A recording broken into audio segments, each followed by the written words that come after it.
Good afternoon, one. Good afternoon, all. Welcome to this workshop.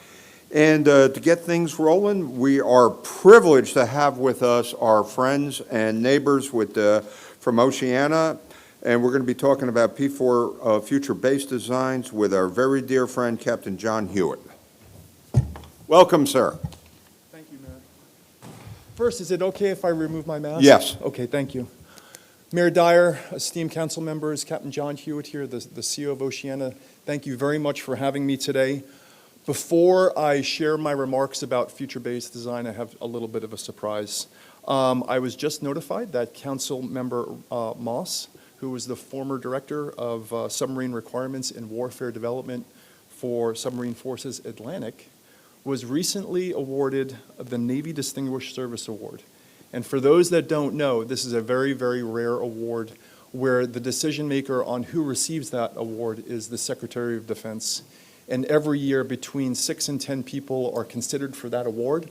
And Councilmember Moss, you are a recipient. So, sir, thank you for your service, and thank you for your contribution to our Navy.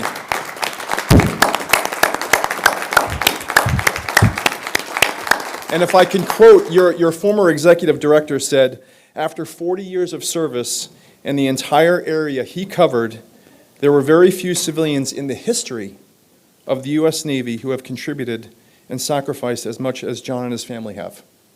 We should all recognize and appreciate that individuals like John don't come around very often, and we are very fortunate to have him here for almost 20 years. I thought that was very, very nice. So And John, sir. I think I speak on behalf of the body that we're so proud that, you know, you not only serve on council, you serve your country in such a distinguished way, and your business acumen and everything obviously, you know, pays dividends. But, you know, from my perspective, it's proud to serve with you, and I think I speak for many. Thank you. Thank you very much. Thank you, Cap. Thank you. So, Mayor, City Council, since I last addressed this esteemed body in September of 2019, when we first unveiled NAS Oceana's future-based design, it was a plan in the very beginning, nascent stages. Since that time, we've seen some significant progress with future-based design, and I'd like to very quickly bring you up to speed on those accomplishments. But before I do that, I'm going to go to the next slide and give you a quick recap of future-based design. So a few years ago, we were looking at opportunities aboard Oceana, and we identified roughly 1,100 acres of property that we could potentially outlease. This is property that's considered as underutilized. And through a very coordinated and detailed planning effort with my higher headquarters, we found creative ways to make that land available, not just for Navy tenants and people to occupy that land, but perhaps civilian industries and businesses. And so this is what I briefed back in 2019, and it largely stays the same. But this is where I'll concentrate my remarks today. So since 2019, very senior Navy leadership, including the Secretary of the Navy, the Chief of Naval Operations, the local fleet commander, Admiral Grady, and other various senior leaders have been briefed on NAS Oceana's future-based design. And all, I would say, are very, very agreeable, and we are very, very close to signing a document that will make future-based design a pilot program for the Department of the Navy. The environment for shore installation management is changing within the Navy, and the two things that I'm going to be asking City Council for, if you're agreeable, will certainly turn the corner in the way that the Navy runs its installations. Over the last few months, our staffs have been working jointly to find opportunities which are mutually beneficial to the Navy and the City of Virginia Beach. And I'd like to detail a few of those. Over the summer, we put the counselors of real estate under contract. The counselors are largely real estate experts that do not have any Navy equity or City of Virginia Beach or Commonwealth equity. They're largely from outside the area. They're professionals in their field who looked at our future-based opportunities and did some analysis. Many of you contributed to their analysis and their report. And I'm very glad that we did that, because what they produced is this very detailed and comprehensive report. We've provided this to city staff and to Taylor Adams at Economic Development. And the one thing I will tell you, this is not a PowerPoint brief. This is very detailed analysis about opportunities that are off of that slide right there. And it provides a SWOT analysis, strengths, opportunities, or weaknesses, opportunities, and threats. And the common thread, the common theme throughout that report is CREE's very strong recommendation that the Department of the Navy, NAS Oceana in particular, partner with the city of Virginia Beach in a way that we haven't partnered before. One quote I'd like to read from the report is as follows. It said, "After more than 3 months of analysis, research, physical inspection, and interviews with the Navy and key stakeholders, we, the counselors of real estate, believe the Navy has a rare opportunity to make a bold move that will benefit this and other Navy installations, as well as other services within the Department of the Navy." And I found that as a very compelling statement. So in addition to CREE and their final report, we also have some exciting opportunities with future-based design. And I'm not ready to dive into a lot of detail about the following, but it is a nascent relationship with Dominion Energy to support their coastal Virginia offshore wind program. We're in preliminary talks with them, and some of the land that we have available they're interested in. And so we're finding that as an exciting opportunity, and we're putting that under the banner of future-based design. And then lastly, another major muscle movement for future-based design is my leadership's commitment to put a full-time integrator on a 5-year contract to do the things that myself and my staff have been doing out of Hyde. Up until this point, future-based design has been planned at my level and that of my staff. But it's getting to a point in maturity that we need to put somebody under contract and do it full-time for us. And my senior leadership is willing to do that. The city's understanding and cooperation in future-based design, not in my opinion, but in the opinion of the counselors of real estate, is key to its success. The way that the Navy and the city of Virginia Beach have developed their relationship over the last 15 years, while very, very good, has normally been bifurcated by either Navy interests or city of Virginia Beach interests. Future-based design more or less makes that bifurcation fuzzy, or if not, eliminates it. Because now we will share opportunities both as a Navy and as the city, in the city that we occupy. People have talked in this direction about the Navy going. There have been very few installations, if no installations, have walked in this direction. So we're really excited about this opportunity.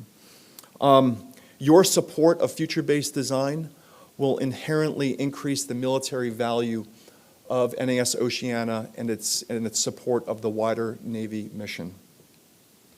And then lastly, and I really want to underscore this, if City Council agrees to support NAS Oceana in a strategic, non-binding relationship, we are not asking City Council or the citizens of Virginia Beach to take on any responsibilities that the Navy is not willing to assume by itself. Rather, we're just looking for those partnering opportunities, and we think we can do it with future-based design. So in closing, there's 2 requests that I have from City Council. One is to allow your city staff to plan with my planners, go into a deeper level of planning in future-based design execution. And then if you're agreeable to that, agree to have the mayor sign a strategic, non-binding letter of cooperation with myself and my boss, the regional commander, Rear Admiral Chip Rock. And with that, I will pause for your questions or your comments. Okay, any questions or comments at this point? Ms. Henley? I look forward to reading that document. What is the timeline that you would want or expect City Council to give this approval? As soon as you can. We're ready to go into execution right now. Okay, but we would have time to read that document first, so we know. You I'm would. just concerned about, or I'm want to fully understand how the land use meshes with what we have been living with as far as, restrictions on private property that you have and our restrictions that we have put on property because of the last BRAC and so forth. I guess all of this comes into play as well? It does, and from the ground floor, when we planned out future-based design, compatible development was an absolute essential component of our planning factors. So all of these considerations for future-based design have an element of compatible development. Look forward to reading it. Thank you. Thank you, ma'am. Okay. Anyone else at this point? Yeah. Mr. Tower. I just want to say, given the opportunities within the Beach District in Virginia Beach, I want to welcome you, Captain Hewitt, again. It's always great to see you. Thank you for your work on this. I was pleased to have an opportunity to talk with the real estate gurus who were putting it together. They were a very sharp, very intelligent, very committed bunch of folks, and I'm looking forward to seeing the product. We did not receive a copy of the report itself, and that's what Ms. Henley's question raises. The issue is, are we going to, council, receive a copy of that report? You said you shared it with staff.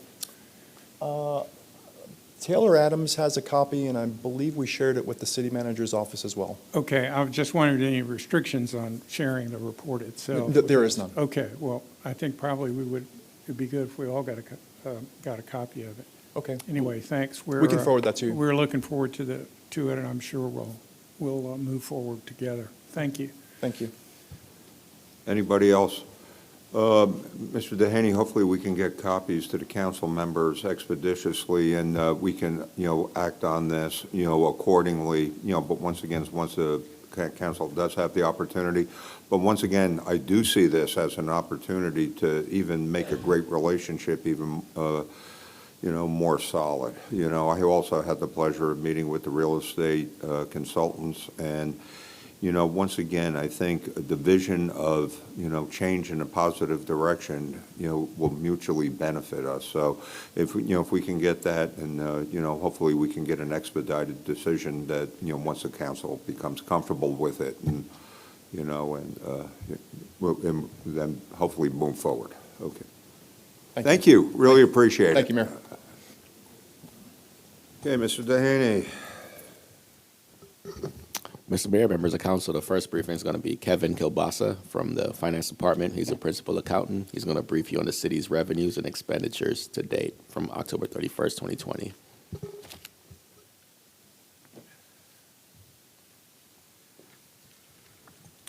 Welcome, Kevin. Welcome. Thank you, Mr. City Manager. Welcome.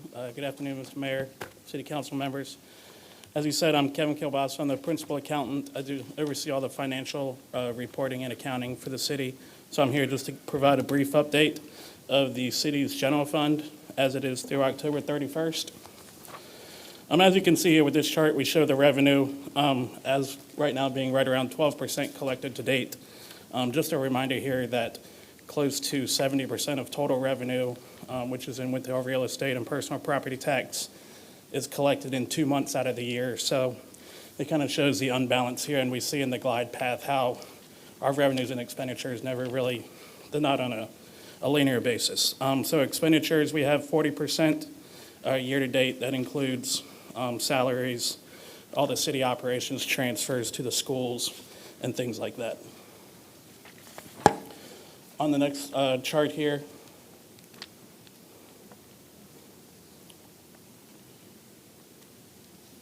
see if I can.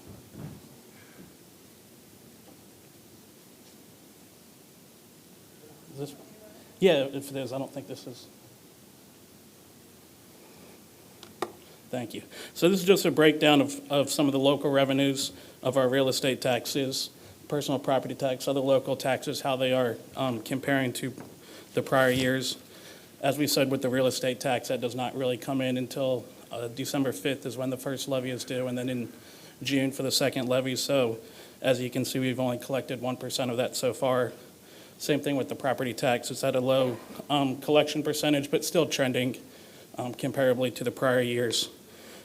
We have other local taxes which make up our trustee taxes, our hotel meal tax, that, as we know, due to the pandemic, we have adjusted those budgets. We've brought them down as we were expecting collections to be lower than the prior years. So as a percentage basis of the prior years, it is still doing, a little bit better than what we expected when we came out with the budget back in May. Then we have the other charges for service that, of course, with everything being shut down, it is a little bit lower than the prior years. But a lot of that stuff we had expected and put it in when we did the budget for FY21.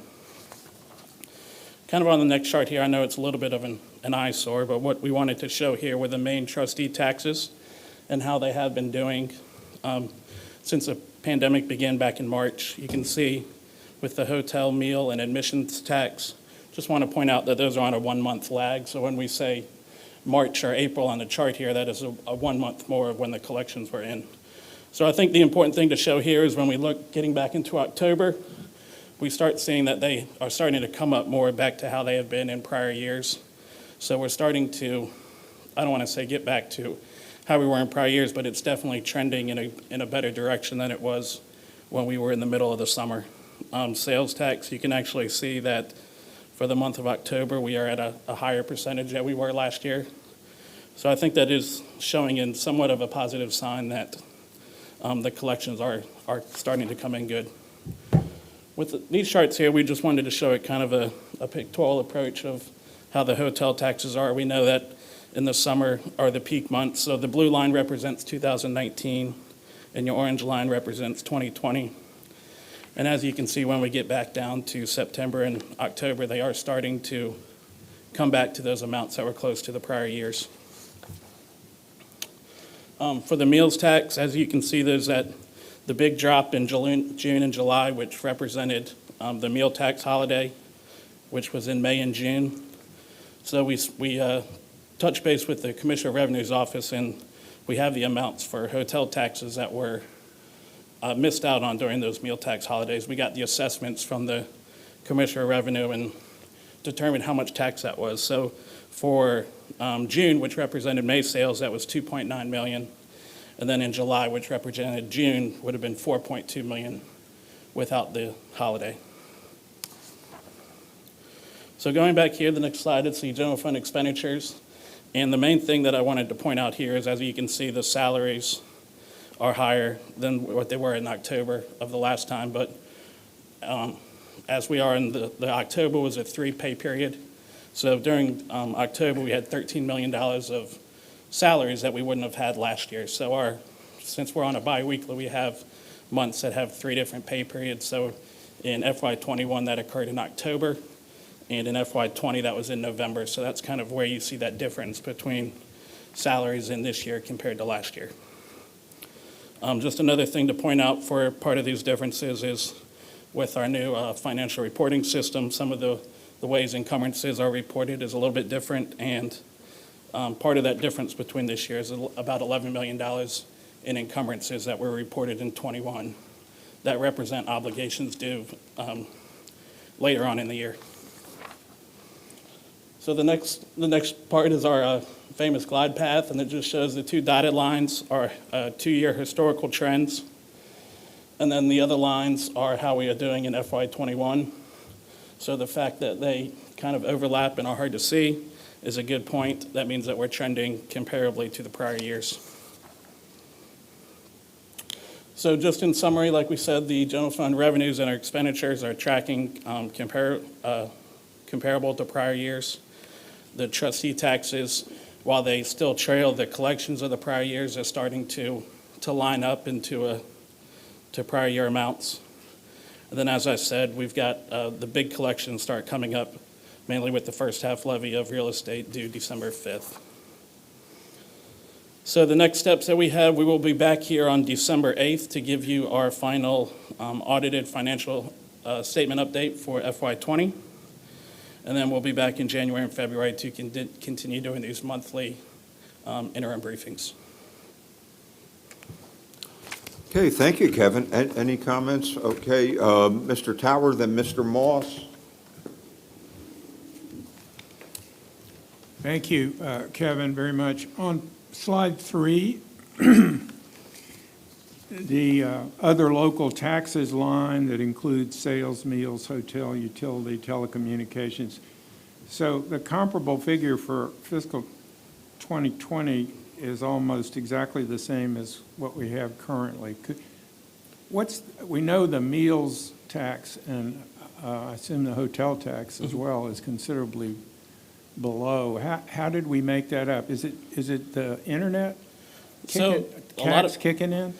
A lot of other things that are included with that might be your utility taxes, telecommunications taxes that we receive from the state, and it's often just timing differences where when that's coming in that we're receiving from the state to be why one could be higher when doing a comparison like this. It is with the telecommunications tax and utility tax, they are up a little bit, but that could be, like I said, part of the timing differences. But we can provide a more. Sales tax up? Sales tax is just down a little bit. Down. Mhm. Okay. I'm just trying to figure out how we managed to come up with that unless it's just a timing issue. I would be interested in seeing a breakdown. Yeah, we of can that. provide Okay. a more in-depth look at that. Thanks. Okay, Mr. Moss. Well, thank you. Welcome. Thank you. New role for you. Glad to have you here, Kevin. I think it would help following up Mr. on- Moss, could you turn your microphone on, It is please? on. I just need to move my face to where the mic That would be is, great. but it is on. Thank you. But it's good to check on me though, Amanda. But following up on Councilmember Towers' thing, I think it would be important to have some footnotes somewhere that kind of tells us some of these numbers are lagging. I mean, like we collect it in July, but they really are for the month of June, and others are real time. So unless you are into the nuance, you don't remember what all those little phrases are. So maybe there's a cheat sheet that could come with it at the back or something that would help the members. That'd be great. But on 3, I do think it would be helpful, since we show budget for FY 2021, there's no budget column on the 2020 side. So you can do the math if you get your calculator out, from the old school, but I really didn't want to do that many computations. But if we could get that when we get the slide, that'd be Okay. helpful. But I did notice that the transfers were double what they were in the prior year. Is there something, it's 3.7 in FY '20, but it's 6.1. Is there something unique that happened there? Is that CARE Act money? That seems to be an anomaly. So a lot of those transfers, that sometimes held to the end of the prior year, and they're not done until the end of the year. Some of the transfers that we receive from, say, water and sewer and stormwater for indirect cost, for instance, in FY '21, they've been done each month, so that's what's kind of skewing that due to that. But when we show it next time, we'll do it so you'll get a clearer picture of why that is. All right, on I think it's slide 4, if I heard you correctly, and I think this is true, but I think all these are, the monies were received in 1 year, but they're 1 month, but they're from the prior month. So the July revenue will show up in our FY 2020 when we make the adjustments, correct, our prior year budget? Other than the sales tax. So sales tax is a 2-month flag. Okay. But the other 3 are, yes, a 1-month All flag. right, thank you. The meal tax, this is what's kind of, to know what the numbers are less, but what we don't have, Mr. Mayor, is understanding, maybe this is a qualitative assessment from the actual restaurateurs, is whether or not, in light of where we were in the economy, if it had not been for the sales tax thing, there would have even been more revenue loss because we would have had less sales at the restaurants. It's hard to understand, but I think it would be interesting if qualitatively, and it would truly be not statistical there, Mr. City Manager, I agree with that, but whether or not the restaurateurs thought that in fact that the meal tax brought in people to come that otherwise would not have been there. Because I think otherwise, if that's not the case, and there's a lesson to be learned there too about just, do these things make sense, holidays? Do they? Certainly, please speak up. Could we also find out what maybe the surrounding cities' meals tax was during that same period to see if there was any noticeable change relative? Because I don't think anybody else had a holiday, correct? A meal tax holiday? Not that I'm aware of. Yeah, I think it'd just be, obviously it wouldn't be, it would just be interesting to compare. Thank you. On page 7, because all these encumbrances, and I know you said it's a change of rule set, it would be interesting at the first time we apply the new set of rules, that if we could see what it looked like under the old rules, what the new rules, how it changes, so that we understand what we're looking at. Because you get accustomed to a certain way of looking at something, and then when the rules change, you look at it, but you tend to bring your old biases, but now those filters are no longer any good. So it'd be good to understand that. And if we could see, I assume that in these salary costs, the asterisks, that this extra money is in there, correct? Correct. So we could back that up, but it would be nice just to have that normalized, so when we're looking at it, it's apple-to-apple comparisons. But I do think overall, Mr. Mayor, I've said this before, that relative to other communities, thanks to our good action and that of the staff, I think we are the envy of many of community. I would just make one comment about the sales tax, because the economy has, people have been purchasing things, but also, as all of us know, at the top 20% of the income distribution drives about 70% of all the retail transactions.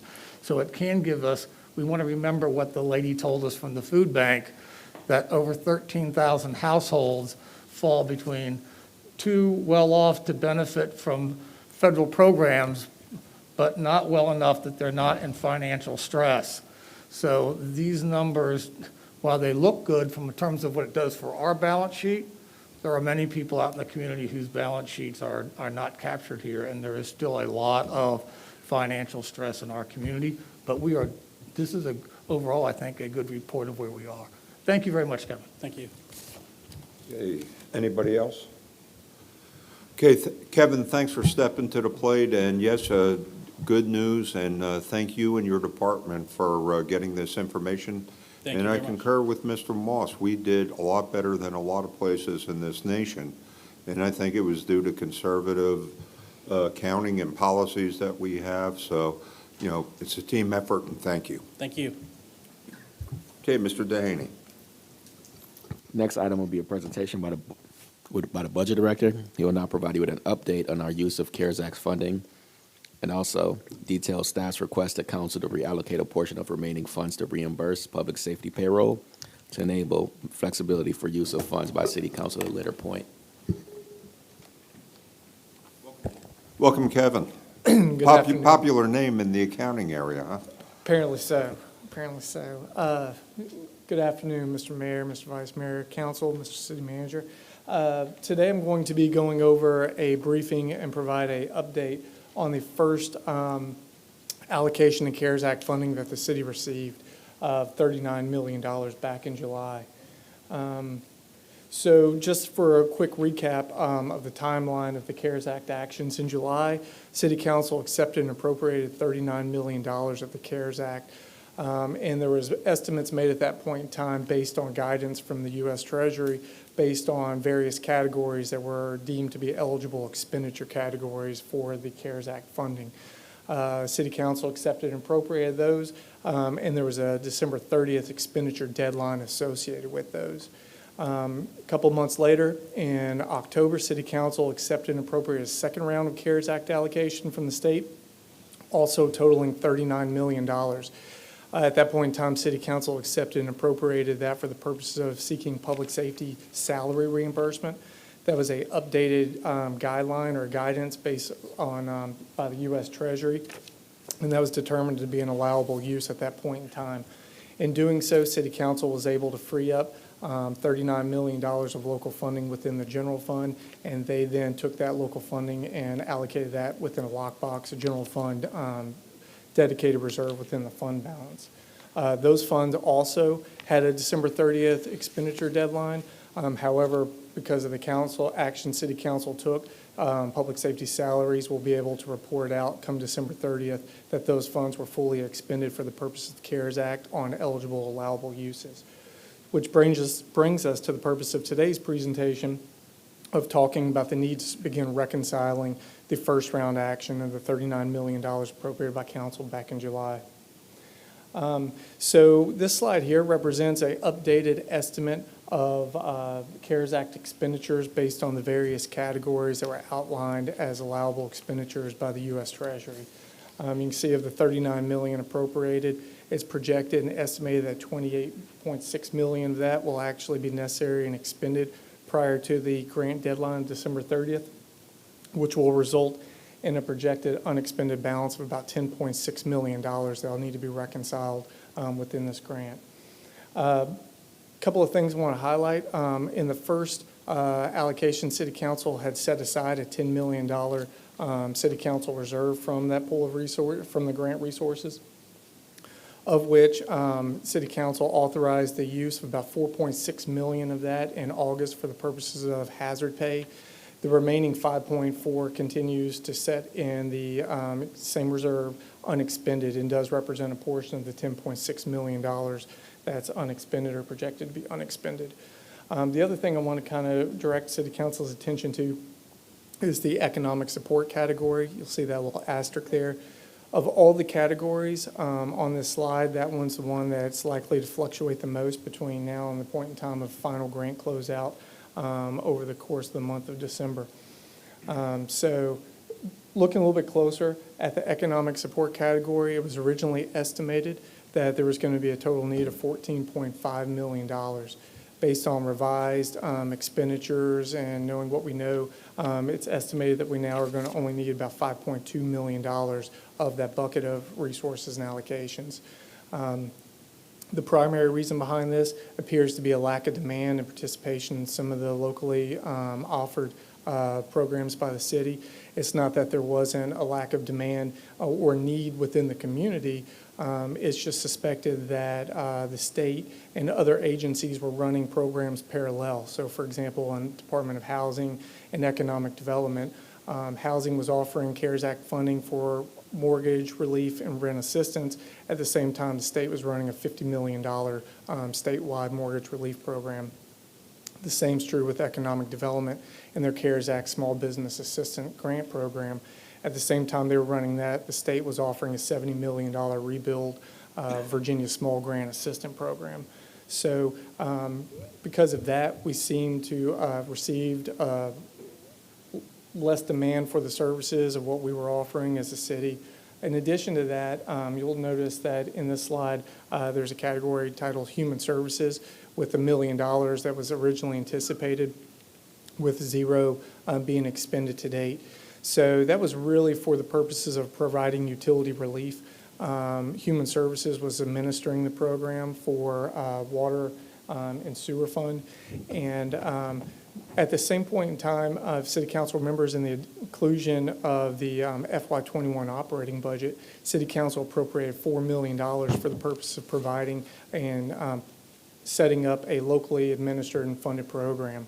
To date, there's been 1,000 applicants, about 500 of those qualified, and there's been about $92,000 expended from the locally administered program.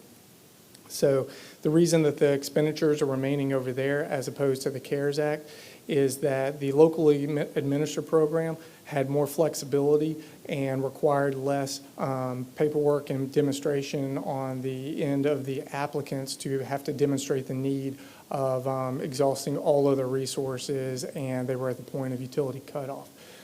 So for the purposes of reconciling the CARES Act fund or the CARES Act grant, no expenditures have been moved over to that category. So again, another asterisk here that I kind of wanted to highlight is the workforce training. Economic Development has a couple of agreements and items in place that could possibly extend beyond the December 30th deadline. So those are things that we're keeping our eye on and monitoring as we work towards reconciliation of this grant, as there might be a need to come back after the closeout of the grant period and allocate some resources to complete those programs and those agreements. So as City Council is familiar and aware, public safety salary reimbursements is in fact an allowable use of the CARES Act funding based on U.S. Treasury guidance. So if City Council were to authorize the use of public safety salaries for the purposes of closing out this grant and utilizing and to ensure that we fully utilize the CARES Act funding, it'll do a couple of things. One, it'll allow finance to report out prior to the closeout of the grant period to federal agencies that we had in fact utilized all of the CARES Act funding. We won't have to return any of it to the federal government.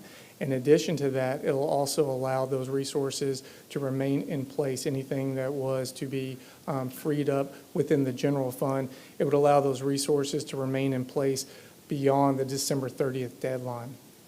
Some important needs and things to take into consideration with that is, although the CARES Act funding deadline is over with and the grant's over December 30th, some of the existing services the city's providing as a result of the pandemic, enhanced cleaning services, PPE, equipment such as that, there's still going to continue to be a need for that for the remainder of the year in the foreseeable future.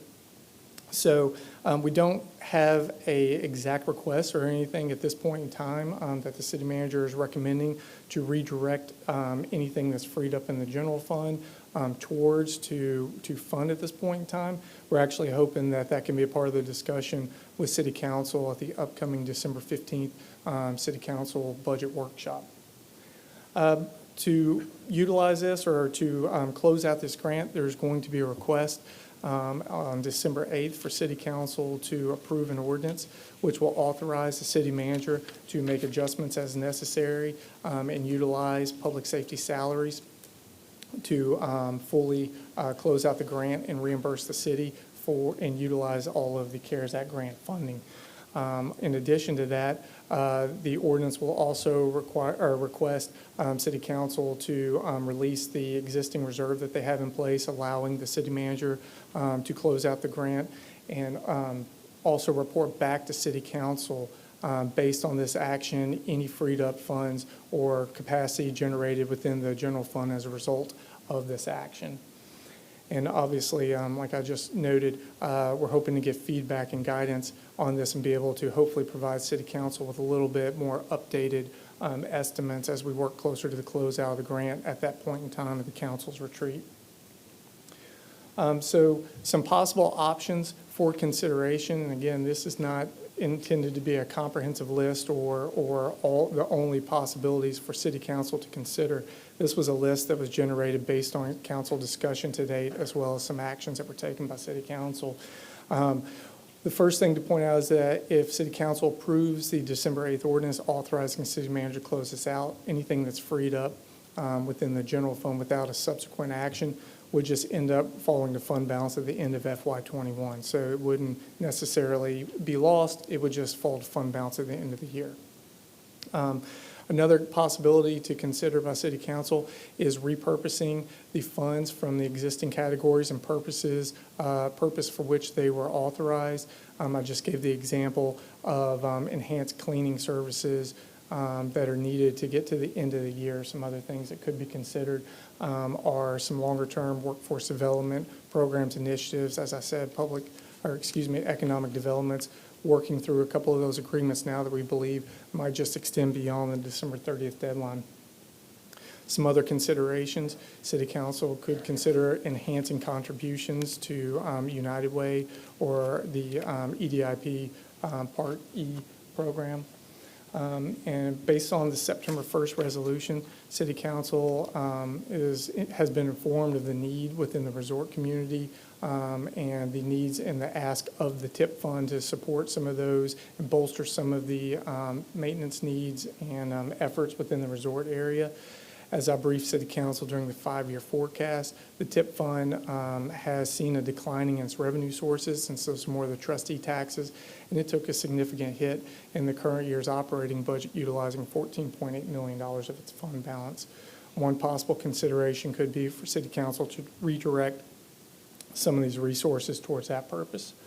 Then again, there's also the option for City Council to possibly accelerate some CIP projects. And again, it's really at the discretion of City Council. These are just some possible ideas and considerations for City Council to consider and think about leading up to the December 15th budget workshop. And that's really all I have for the presentation. I don't have a questions slide, but I'd be glad to take any questions at this point in time. Any questions at this point? Okay, I'll yield to Ms. Henley, Mr. Moss, and then Ms. Abbott. Well, first of all, I want to go back to this slide, I think it's slide 7. I'm not sure it's hard to read the number. Maybe they're not. 4, slide 4 at the very top. Yes, sir. Well, first of all, I think this does kind of show us that nonprofits are much agile and much better able to obligate funds than other institutions appear to be, and I've always thought that was the case. But do you believe that this remaining, because obviously they've done a good job, because the need was great, but the reconciliation, do you expect that they plan to use that? I'm sure the food bank, if other organizations within that category can't use that money, I'm sure there's food to be bought, there's things to be done. Do we expect that to be fully executed at the end of the period? So the nonprofit category within this was actually handled and administered based on both Department of Budget and Management Services. We used the equivalent of what our COG process was to work and receive applications from nonprofit entities based on their needs and an award program within that. And then we were able to identify the programs, if they were in fact nonprofit. There was only 2 applications that we received that didn't qualify for the CARES Act funding, and that was the result that they were in fact for-profit businesses and not nonprofit. We then redirected them back to the portal to where they could apply for the Small Business Assistance Grant. And the other component of that was Cultural Affairs administering of the grant to cultural arts and affairs entities within the city. So it was two programs that were within that bucket of resources. So this isn't the nonprofits where we made the designation of the big money to a couple of weeks ago? Correct. No, This is sir. part of the original proposal distribution. Well, Yes. my other question gets back, because I think we'll see additional federal money, however they describe it. So it'd be good to know what lessons learned and what assumptions that we made that proved to be wrong or didn't play out like we thought. That's probably a better way of saying it. And if we were to get additional dollars in a new administration, how would we better assess and look at the portfolio of the distribution? Because clearly, we tied up a lot of cash that I think all of us, if we thought this cash would have been under-executed to this extent, I think we would have reached out more to our nonprofit community as we did late in November and put this funds into the hands of people that could use it better. I'd be interested in knowing that as we look forward, because obviously there may not be any relief in November and December out of the Congress during some tough months for our small businesses, and they are hurting, at least the ones I've visited, that this money, as it comes back to us, if we were operating this as our money, as we appropriated those local groups, what would be the reaction of the truly small businesses, Mr. Mayor and City Manager, to a program where we weren't dealing with all the federal restrictions? Would we see a bigger take rate, and could we help more? And so I'd be very interested is how much the bureaucracy, I'm busy trying to keep my company alive. I don't have time to make the federal government happy. So that is my observations there, because as we get other dollars, I would not want to be making the same kind of allocations and tying up capital that doesn't get expended when people really needed help. I'm not faulting you. Who knew how it was going to play out, but we should learn something from that, I think. Mr. Moss, I would say that just as a note, we're also doing that in the part of the allocation of $10 million. So $2 million went to one of the nonprofits that's going to do that exact very thing that you're going to see. So once they report back, we will be able to see what kind of impact that is once we take all the federal regulations out and we can get $2 million out to the small business community. So we're working on that right now. Super, and that's why you're so great.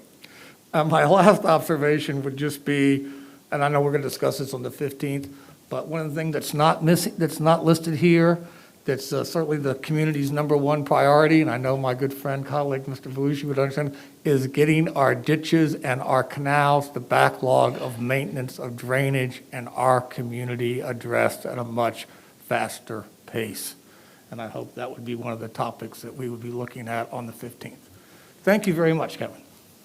Okay, Ms. Abbott, then Ms. Henley. I'm not sure if this question really is for you or if it's for the city manager, so my question relates to the utility relief that we were providing because, and I might just be in a weird pocket of who who's communicating with me, but it would seem to me that more people would have taken advantage of the utility benefit that we were offering. And so I'm curious, what was the threshold that somebody had to meet in order to receive relief on their utility bill? We have a program in place. It was established, and the number of the amount and the threshold is escaping me off the top of my mind right now. I certainly have. I have the whole program and the outline of the program of the eligible and the criteria that make that up.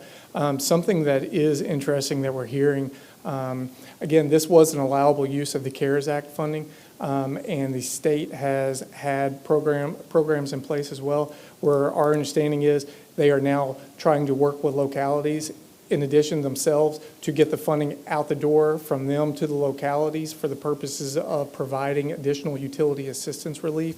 I would assume that there's been lower demand kind of statewide for this, as the state was experiencing the same thing, not being able to fully utilize that. There's also the possibility that we have not necessarily been turning off, or public utilities hasn't been turning off water services, and they've been suspending that.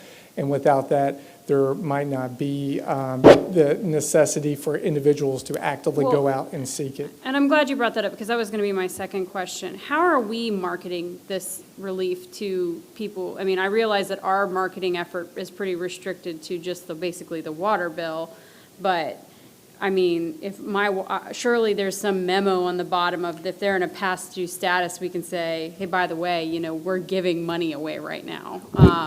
So I'm curious how aggressive we were on that front. And then to the second part of the question of, for utilities, surely that this money could be used for stuff outside of their water bill, like if their electric bill is past due, and what all utilities qualify? Only our city services? So only, with our currently administered program, it's only our city services. That's correct. Well, I'm talking about the human services, because didn't you say that $1 million was set aside for utilities? Yes, within the CARES Act funding. That's what we had originally estimated. The locally administered program, the $4 million, was for the same purposes and the same services. It was to provide relief across the city's services, so stormwater bill, the consolidated services bill. The advertisement for that went out at the same point in time. City Council likely recalls that all of these services and programs that are being offered went out with a postcard and a flyer to every individual residence and establishment within the city of Virginia Beach. So it was advertised, marketed in that manner. We have an online portal that makes this information readily available. We tried to create this one-stop kind of shop to Right. get the information out there. But if somebody goes past due in September, they're not receiving a notification of, hey, we know you're past due, by the way, you can apply here for help. Kevin, I'll take this one. Yes, and speaking of Bob Montague, the Utilities Director, we're doing that very thing. If somebody's entering into a past due status, we're encouraging them to take advantage of these dollars, and people just aren't. From their conversations with them, since they know that no one is cutting off, they're putting it off and putting it off. They're not taking the money that we're offering to them. And we're also not the only ones not cutting off. The electrical utility and the gas Right. company are also not cutting off as well. No, and I understand that, and it's the same thing in my business. If it's not right in front of your face, you're not thinking about it, especially when you're under financial stress. So that's why I was wondering how aggressive we're being and trying to get people to take out these applications. And because to me, it would seem that if as long as we're doing what we can, and maybe we are, that's what I was trying to understand, and maybe you and I can sidebar later, and you can show me exactly what we're doing to be aggressive on that front. Yeah. But, so how do we reach out on the utilities that are not city services, like gas and electric, and I guess HRSD potentially, so that people who need help in that regard are being able to take advantage of the CARES Act funding? To the council member, I don't think our CARES Act money covers their bills. That could be something that they get from the financial assistance portion of the United Way, but I think our CARES Act money is for the city water and sewer bill. Okay, so we would need to add additional money to United Way potentially if that was a demand they were seeing. And that's already available. That's already an appropriate use of the United Way money, Councilmember. Okay. Well, then my only other question was, you mentioned CIPs being a potential avenue for this additional money. Can you give me a very high-level overview of what type of CIP would be eligible? It was just a generic CIP at City Council's discretion. Councilman Moss, he already gave one noting the ditch maintenance and canal. And if that were to be a focus and an agreement of City Council where they would like to redirect some of those resources, that certainly could be an option. Not necessarily, whenever I mentioned that, I wasn't necessarily mentioning repurposing this for the purpose of anything identified for the purposes of pandemic relief. That might not, I was just referring to any existing CIP project that might exist right now. Okay. Thank you.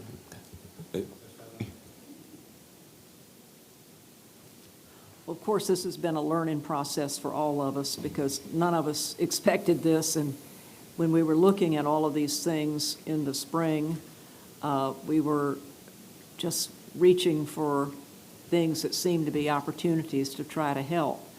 I guess what we're all kind of getting at now is maybe just an overview of all of the things that we did try to do to see what worked and what didn't. The CARES Act would be one component, and of course that has certain restrictions. Our local programs, and I'm very much interested to know whether or not people took advantage of it or if it was something that we tried to do that just didn't work or how it worked. But I know at that time we were looking at the fact that taxes were due in June, and we allowed the grace period for not collecting late payment. Well, here we are at another tax due time with real estate tax. Are we still thinking that there might be a need for that? Or I think as we go forward, knowing what was needed and was utilized and what really wasn't are important. But we are looking at another tax time. Do you think that this is something that was really needed and people took advantage of, or was it really not something that came into play? So within the adopted operating budget, there was a program put into place to provide personal property and real estate tax relief at that point in time. That was also being administered by Human Services. As of, I believe about a month ago, the utilization and the participation in the request for that was actually less than we had originally anticipated or what we allocated in terms of resources.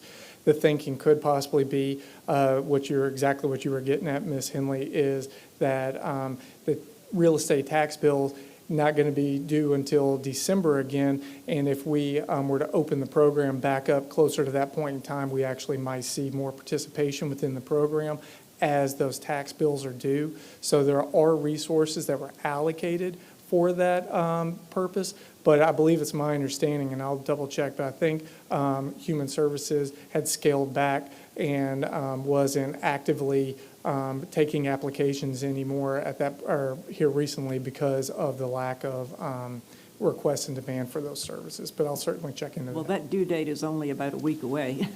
So, but it might be if we did not utilize all that was necessary the first time, that there's still some opportunity for anyone who has that need now. But I think going back through each of these things that we tried to see what was useful and what wasn't, or how, not that we ever want to have this experience again, but it looks like we're still not finished with this experience.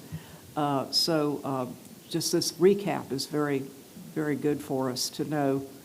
And also what other places might have tried that were very successful or not. I think we always need to learn from our bad experiences, so we have this opportunity. Mm-hmm. And I think, Councilmember Henley, to add to what Mr. Moss said, and not really to get in the middle of your council's debate and conversation, but this was a very interesting time in that while all this support was out and all this need was out in the entire country, there was the enhanced unemployment as well. So unemployment was significantly higher than what it usually has been. It'll be interesting to see what happens when the new year comes if for some reason we're not able to maintain a rise in our employment if we do have unemployment and there isn't any enhanced unemployment benefits, we may have a need for some of these things that otherwise we did not have initially. So it's an interesting thought exercise as we see what happens and what's left for us with the COVID-19 pandemic. Another thing that I hope we'll have on the table on December 15th, we took out a lot of things that had been proposed in the budget that we had very much wanted to do. For example, I think all of the things that were in the budget to deal with the May 31st tragedy were removed. If we do have available funds, maybe some of those things we want to put back in the budget. So I would think that would be another option that we might want to look at. What were the things that we took out that we might want to be able now to consider for the balance of the year? Okay, anyone else? Okay, thank you very much, Kevin, appreciate it. Thank you. Okay, Mr. Dehaney, moving on. All right, Mr. Mayor and members of council, at the request of Mayor Dyer, Regina Hilliard, the HR Director, will brief council on the police civilian oversight provisions that were passed by the Governor and the General Assembly, and also the Mayor's resolution for change for the IRP. The requested changes from the Mayor's African American Roundtable, the IRP panel, and also the Human Rights Commission. She will also go over the operational changes being looked at by the city manager at this time. Well, good afternoon, Mayor and City Council. I'll start by recapping some of the highlights from prior presentations and then move on to some of the new updates. So we've discussed that Virginia Beach does indeed have a citizen review panel, and for us it is called the Investigation Review Panel. It's been in existence since 1991 with some modifications along the way. And its 7 members are appointed by City Council. There were a few key takeaways about our Citizen Review Board that were important. First is that the IRP is not an investigative agency. It's tasked with reviewing the investigations that have already been conducted by the police department. Cases can only be reviewed if it is requested by the citizen, and there cannot be any pending criminal or civil proceedings related to that case. Once the case goes to the IRP will first determine if the complaint involves abuse of authority or serious misconduct. If it does not, the IRP will not grant a hearing on that case.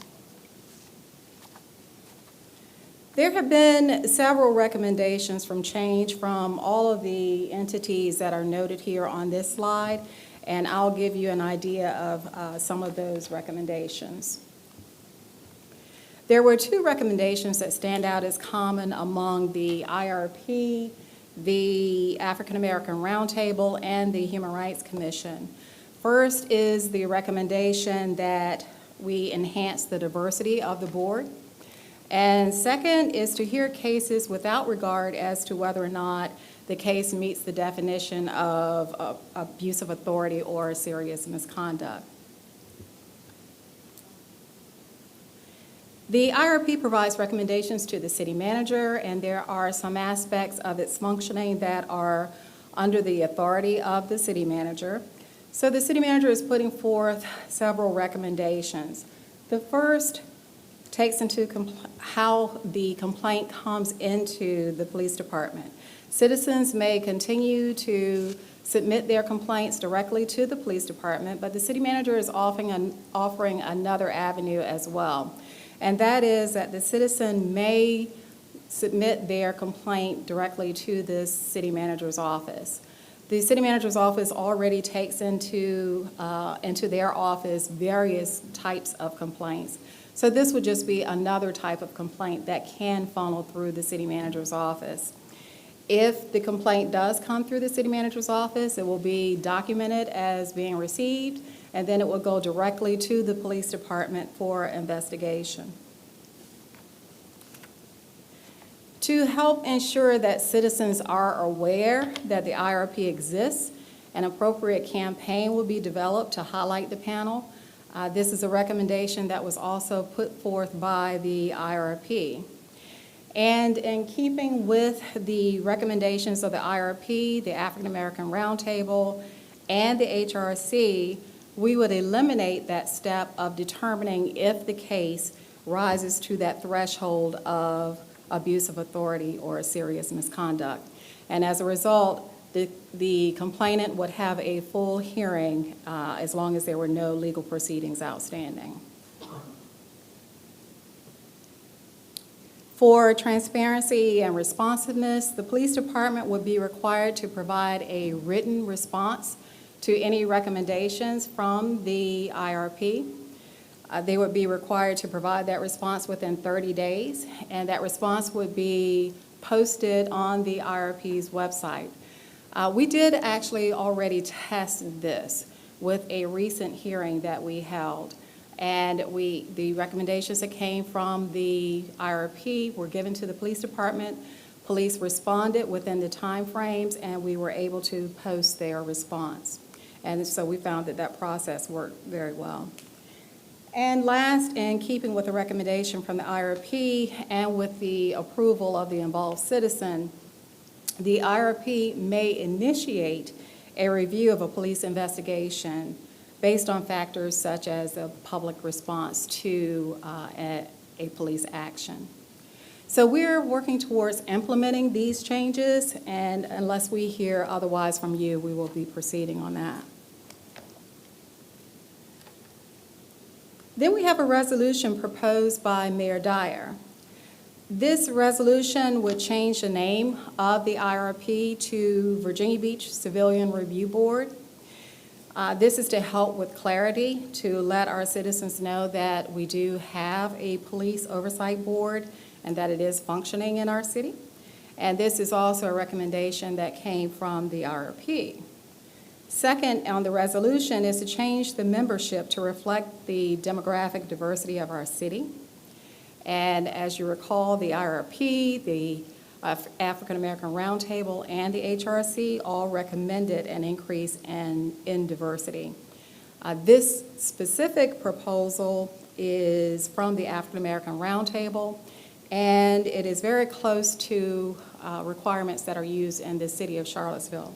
So under this resolution, membership would consist of 3 residents from either disadvantaged communities that have traditionally experienced disparate policing, or who are residents of predominantly minority communities. Also, there would be 3 residents who are not city employees, candidates for public office, former members of the Virginia Beach Police Department, immediate family members of current police department employee, or current law enforcement agency employees. And there would be 1 member who resides or works in the city and who represents an organization that seeks racial or social justice on behalf of historically disadvantaged communities, or that person could be a member of the Human Rights Commission. And then there would be 1 non-voting member who has policing expertise or experience. That non-voting member may be a former Virginia Beach Police Department employee or a former employee of a different law enforcement agency.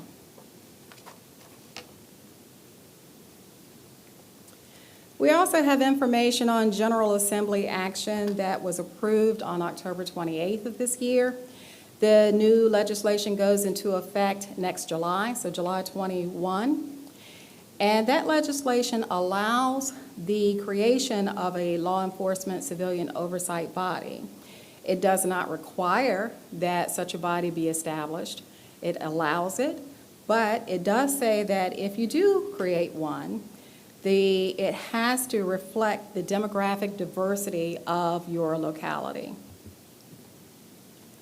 The legislation also lays out the responsibilities that may be performed by the oversight body, and duties may include investigating complaints regarding law enforcement officers and civilian employees of that law enforcement agency. They may investigate incidents that have occurred, including use of force or death or serious injury to any person that is in custody. They may make disciplinary determinations after they have had consultation with that chain of command. They may investigate law enforcement policies and make recommendations for change. They can review internally conducted investigations and issue findings regarding impartiality or the sufficiency of the discipline. They can request reports of expenditures and make recommendations for budgetary needs. They can publish their reports. And then there is the catch-all that says that they can perform any other duties necessary for the body to be effective. As is the case in our city currently, the locality would establish the framework for the oversight entity that would function within the locality.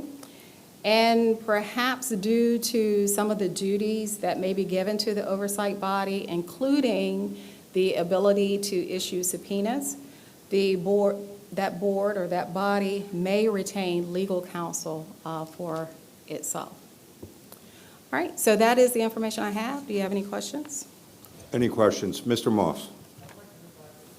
I'd like to just go back to slide 14 to make sure other items of note that these are also discretionary things that the council may provide.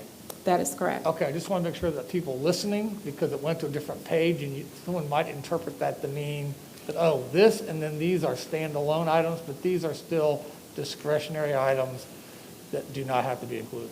That's correct. Okay, good. I would like to go back to the General Assembly, and is there an operational definition of demographic diversity? I'm asking, does that mean, is that just ethnic and gender? Is that sexual orientation? What is the operational definition that the Attorney General or someone is saying when we say we have a diversified body demographically? What does that mean?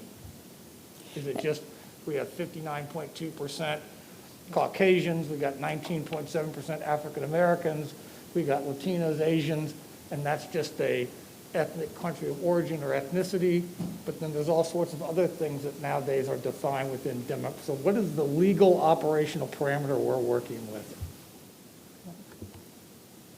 You've raised a good point. The law does define several terms, but this term has no definition.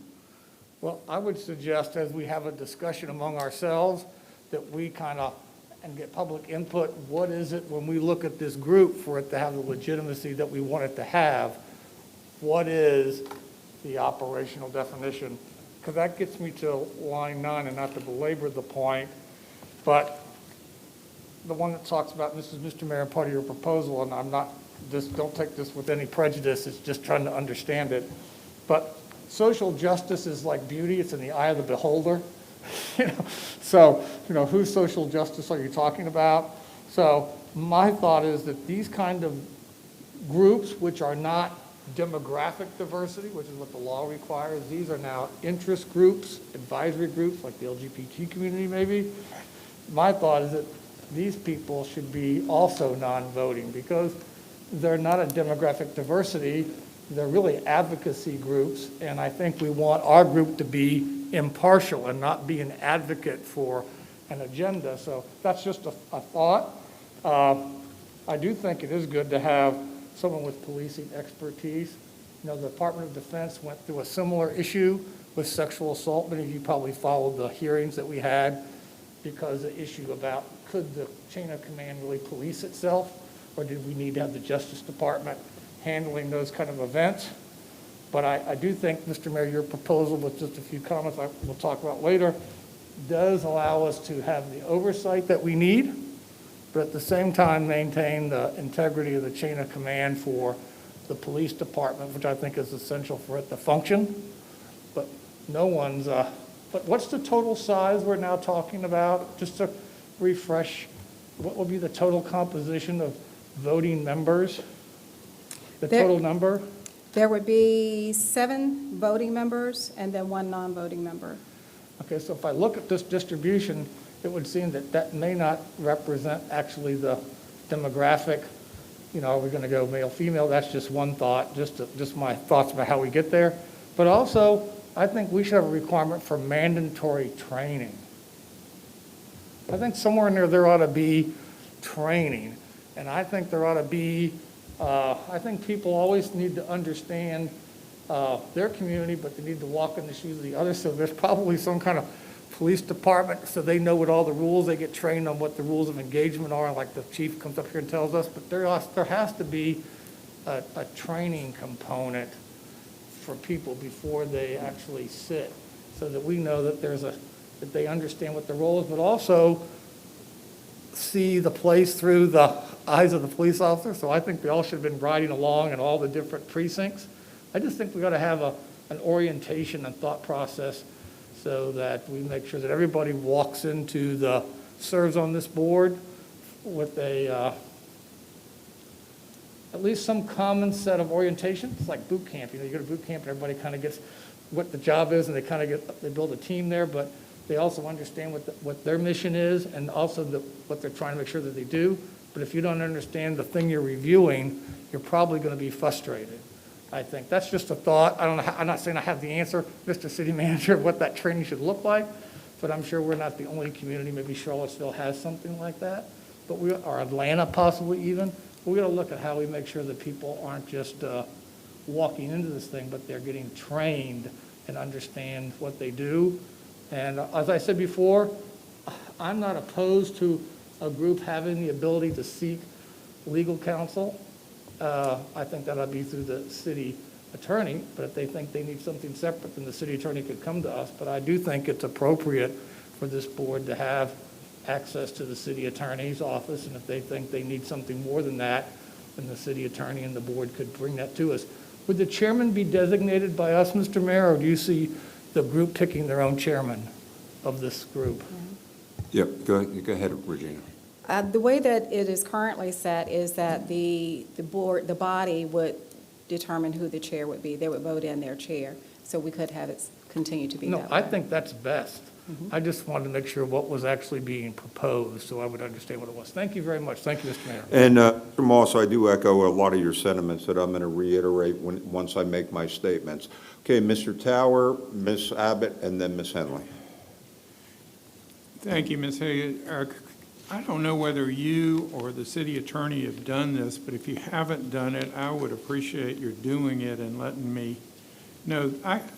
If I'm looking at slides 11, 12, 13, and 14, and if you discard item 8 on slide 13, which is kind of the catch-all, and you discard the first of the 3 bullet points on council on 14, that leaves you with, let's see, 7 plus 2, 9 kind of substantive items that are permitted, if I'm reading this right, and I have not studied the statute, I'm sorry.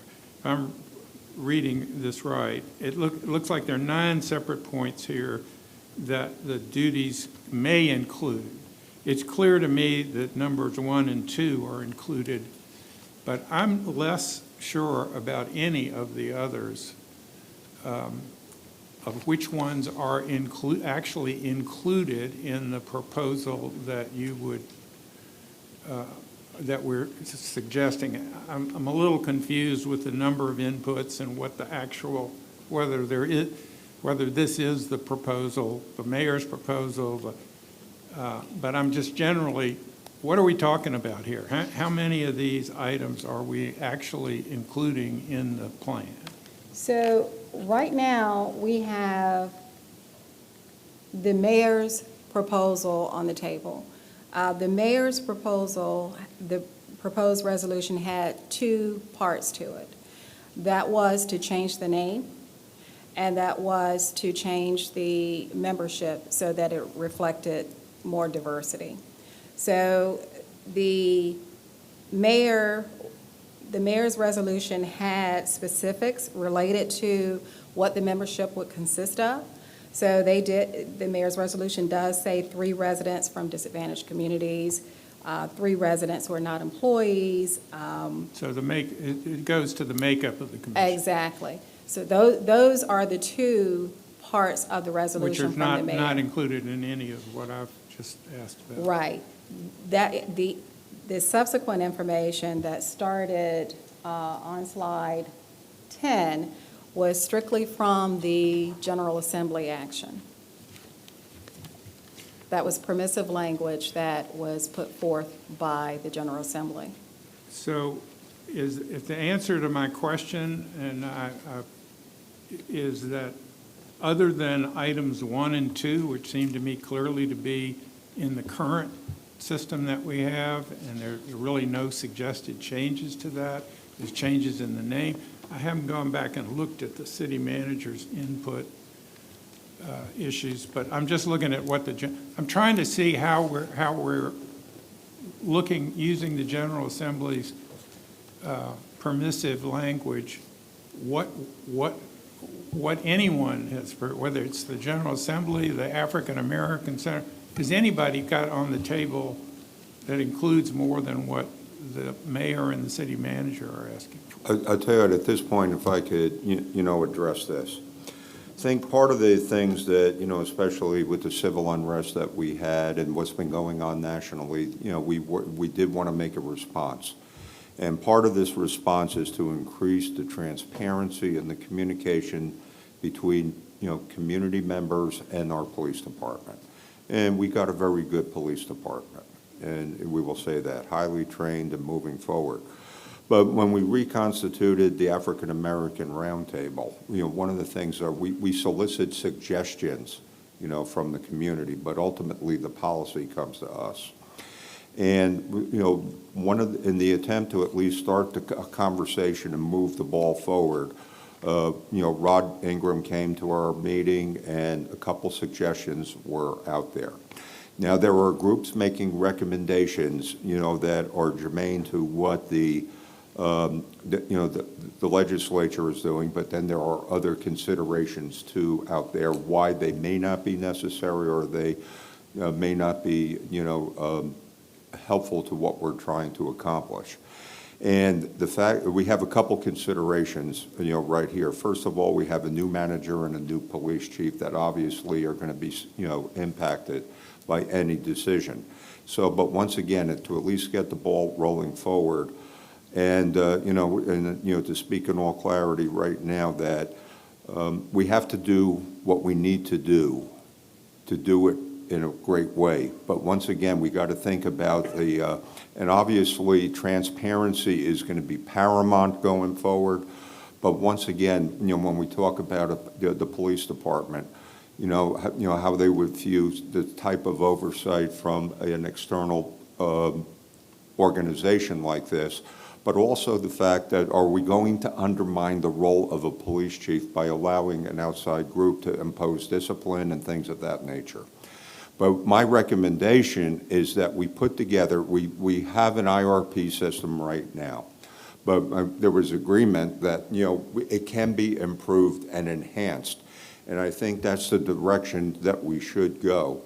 And Mr. Duhaney, in our conversations and I had a long conversation with our police chief, and he's going to be requesting, and I spoke to Mr. Moss about this, some technical advances that they can get more data about what they do in terms of arrests and stop and everything to be visible to the community going forward.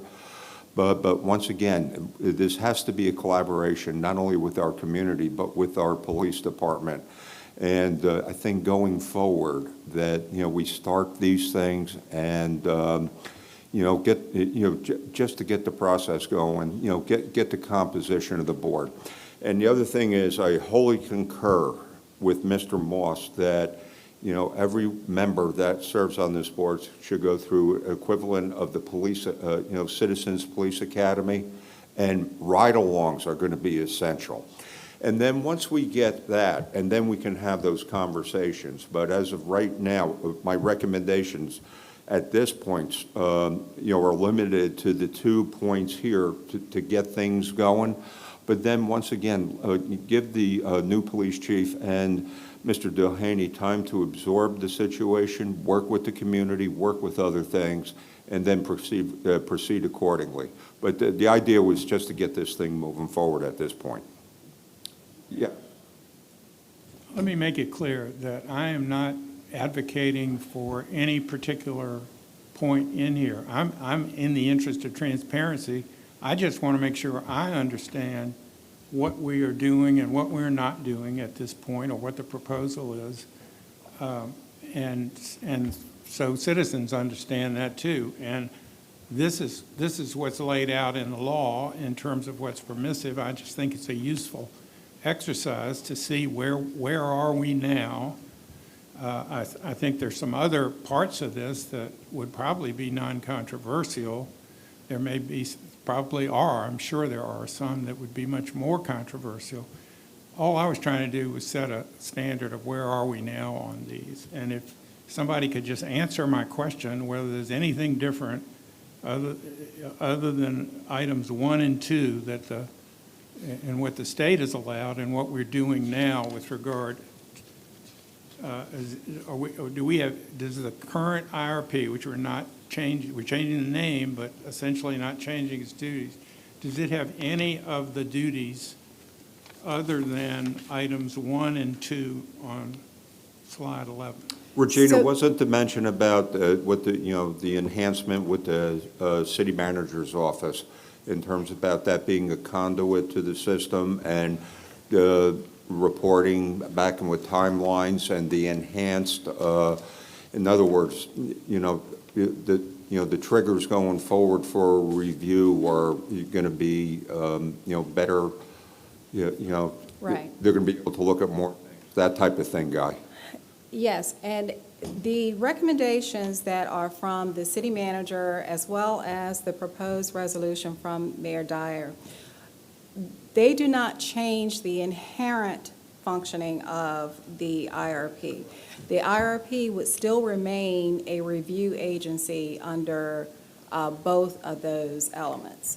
The General Assembly is saying that if you want to, you can also set up your citizen review board to actually conduct investigations and to actually determine the discipline that you would give to the officer. There are other things that you are permitted to do under the General Assembly action. Neither the mayor nor the city manager were taking up those items. They were enhancing the review authority and the current processing of the IRP as it exists. Thank you. I'm going to take that as the answer to my question is no. That is what I concluded. Okay, you. Jessica, Ms. Henley, and then Mr. Rouse. So, Mr. Mayor, I'm not sure if I should redirect this to you or Regina, but the resolution, just in the skim, doesn't mention the enhancement of their ability.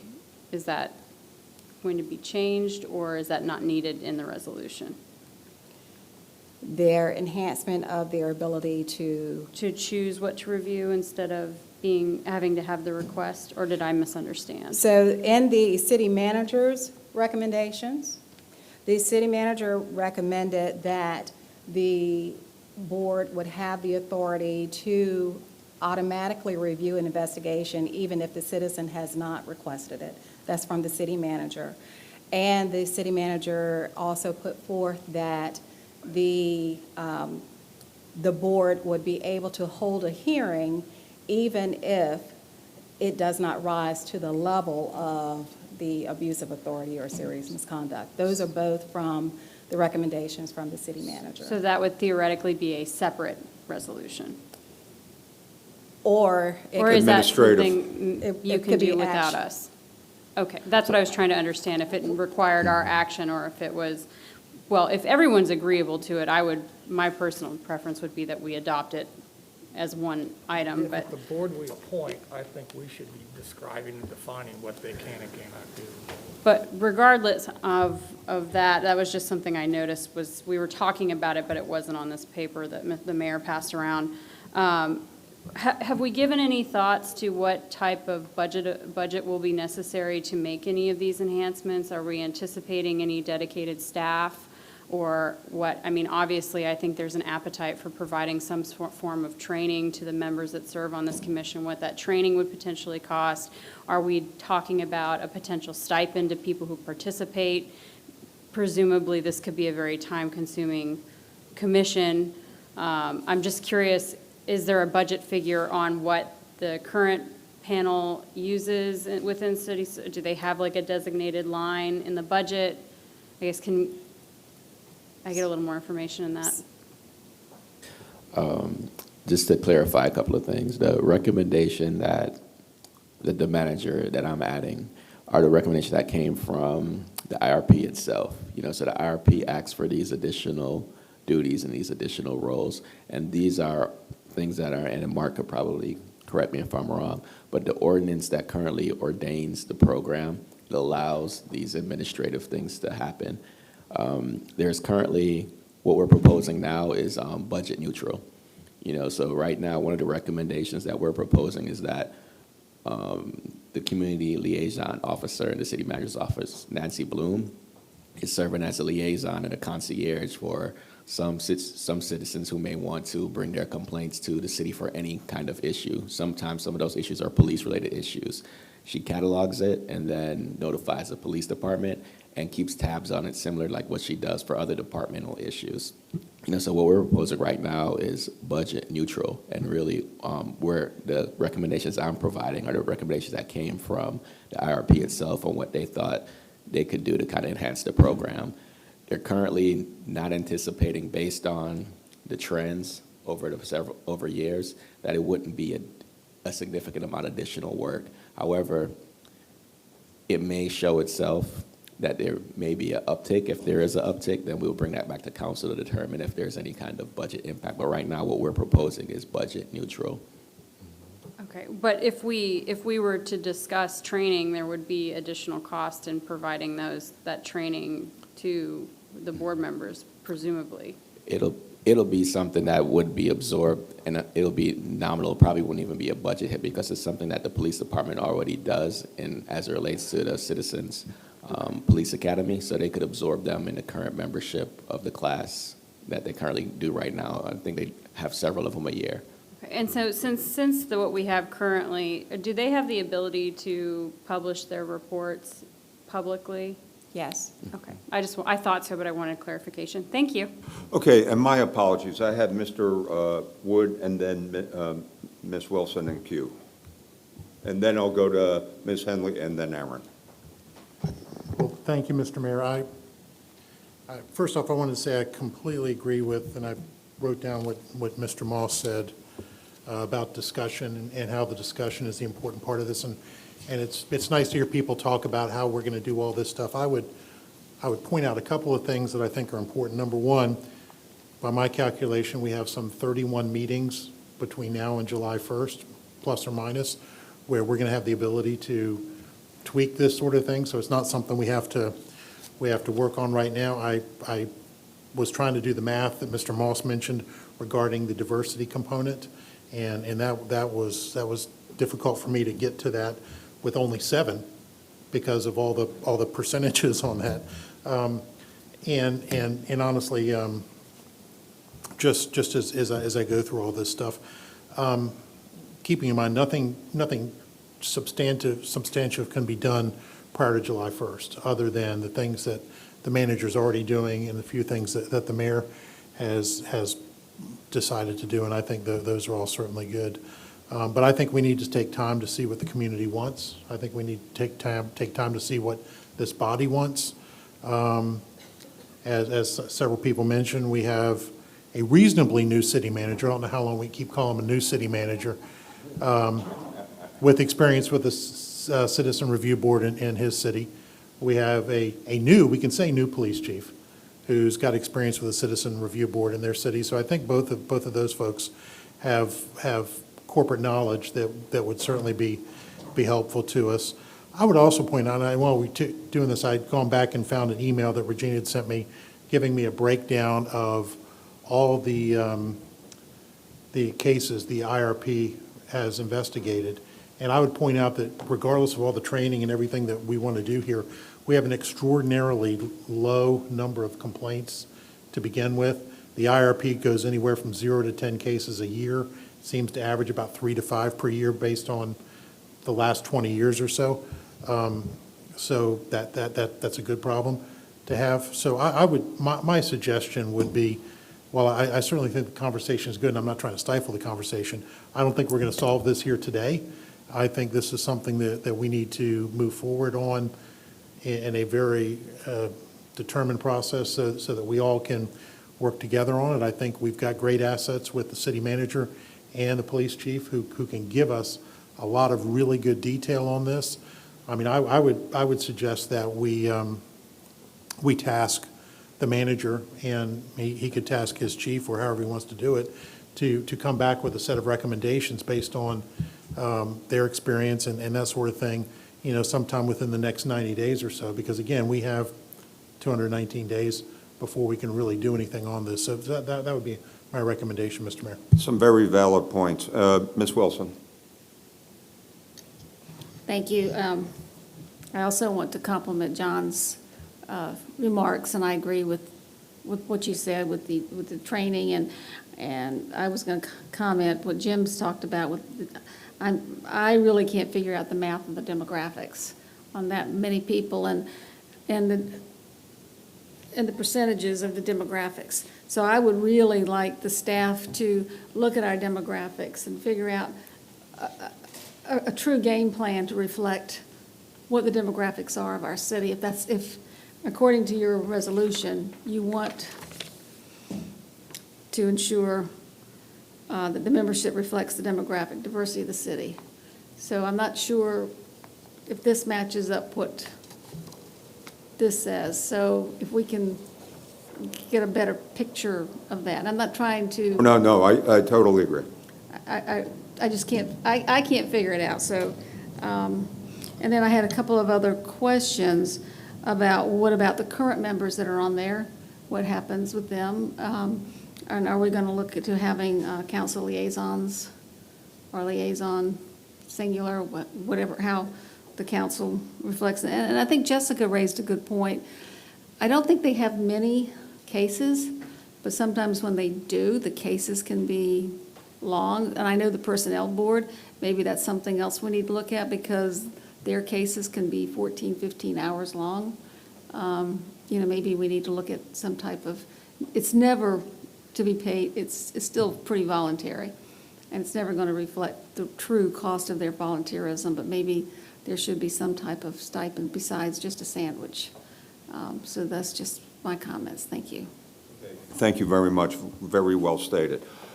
Okay, Ms. Henley, then Aaron. Being one of the last to be called on, I guess most of what I wanted to ask has already been asked, but I was wondering about this resolution that you passed around, if this is what you're asking us to vote on, because it does say that if we simply make the current 2 alternate members full-fledged members, then that would reflect the demographic diversity of the city.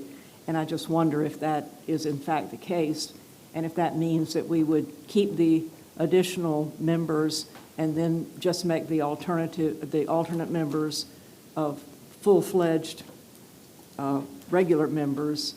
That brings it to 7, but does it really reflect the demographic diversity? But I think it goes back to what is the definition of demographic diversity and what are we trying to achieve?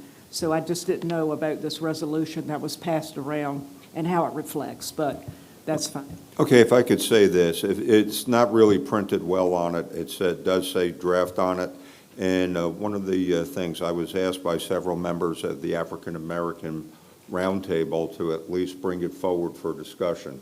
But I think it was what Mr. Wood said and Ms. Wilson said and a few folks or others saying, Mr. Moss and Ms. Abbott and probably everybody, that, you know, this is, you know, cause for conversation going forward.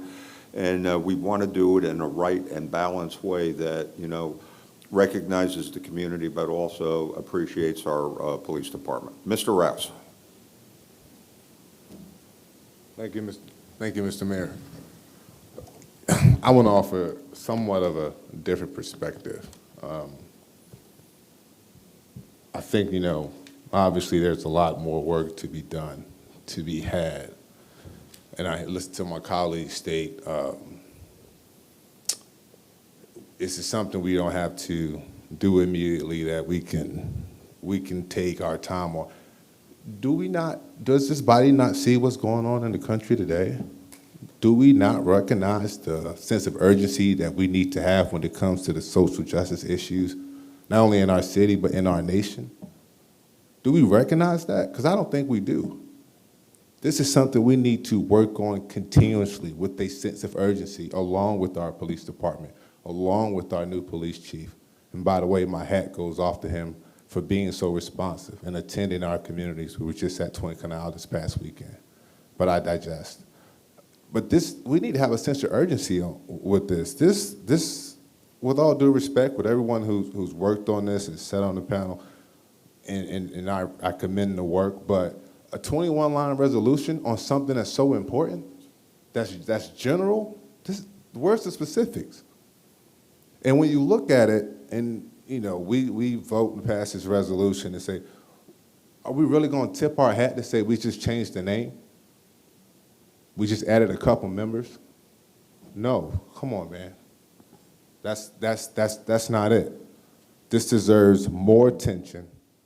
It deserves more effort. More consciousness needs to go into this and figure out, how do we make this better for our city as a whole? Not just throwing this out there and say, all right, well, we changed the name, and then it'll be another 6 or 8 months and say, all right, well, we're going to add change the demographics of this board. No, this is not living up to the standard in which I think we should hold ourselves to, we should hold our city to. There has to be more work to do with this. This, as the young people say today, this ain't it.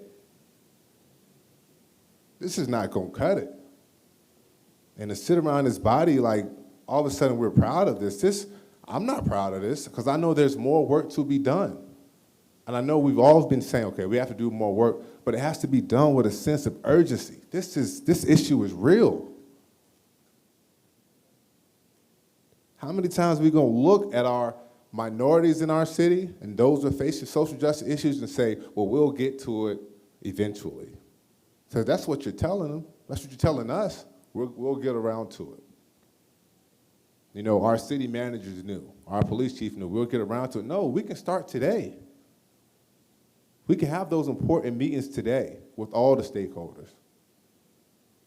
And if we can't have it today, we can build on that today, but I don't like this approach of wait until January or wait until February and wait until March and April. And that's it'll be a whole nother year before we decide to put this together. 21 lines?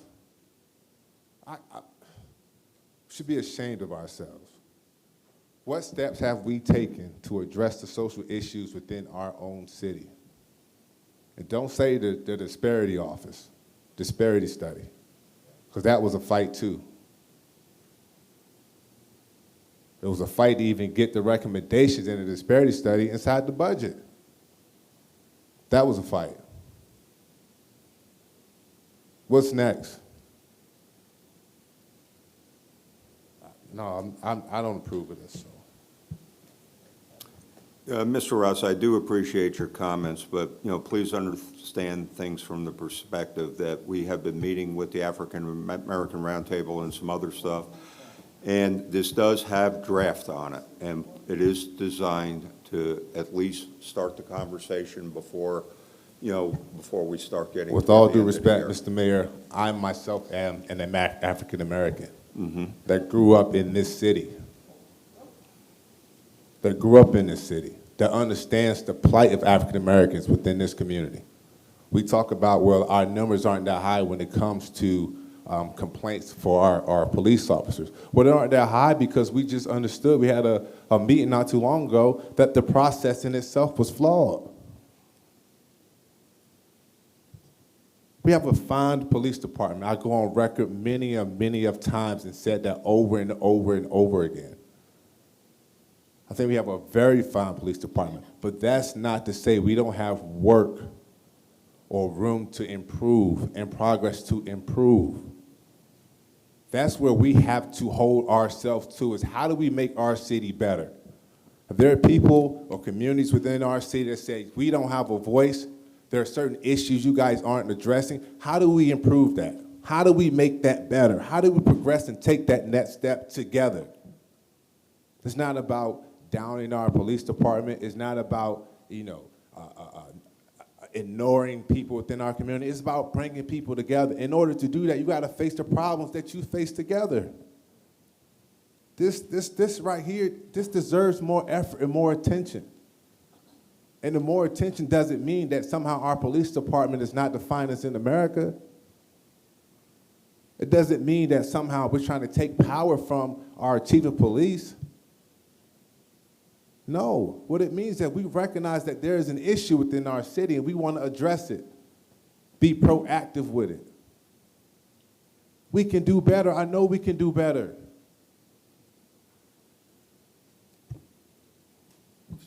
Okay.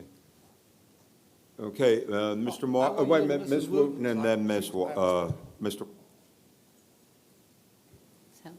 So thank you for the presentation, Ms. Hilliard. I know that this conversation, for me, I remember bringing the conversation up in discussion back in June through email communication with the body. And one of my main questions is can we find the best form, the best model for the city of Virginia Beach? And I don't believe what we have is the best model currently for Virginia Beach. I believe it's the most convenient, but it's not the best. And I'm still seeking the best model for our city that's going to investigate claims of police misconduct and so forth. And, my concern really is with, number one, on the slide that says the recap of key points, where it states that the IRP is a review agency. It's not investigative. It's not an investigative agency. That's still the case, in pursuing in this current resolution. It's not investigatory. That's one of the concerns I have. The other concern I have is, number one on the slide that talks about the resolution, where it says we should retitle it, the IRP, to become the Citizens Review Panel. And I disagree with that, because the definition of a Citizens Review Panel means that the representatives who are elected to that body investigate complaints, not review the police work, investigate. So if we are going to approve a resolution that in definition will not investigate, and then try to change the name of that body to a Citizens Review Panel, that's not correct. And that's not what we should be doing.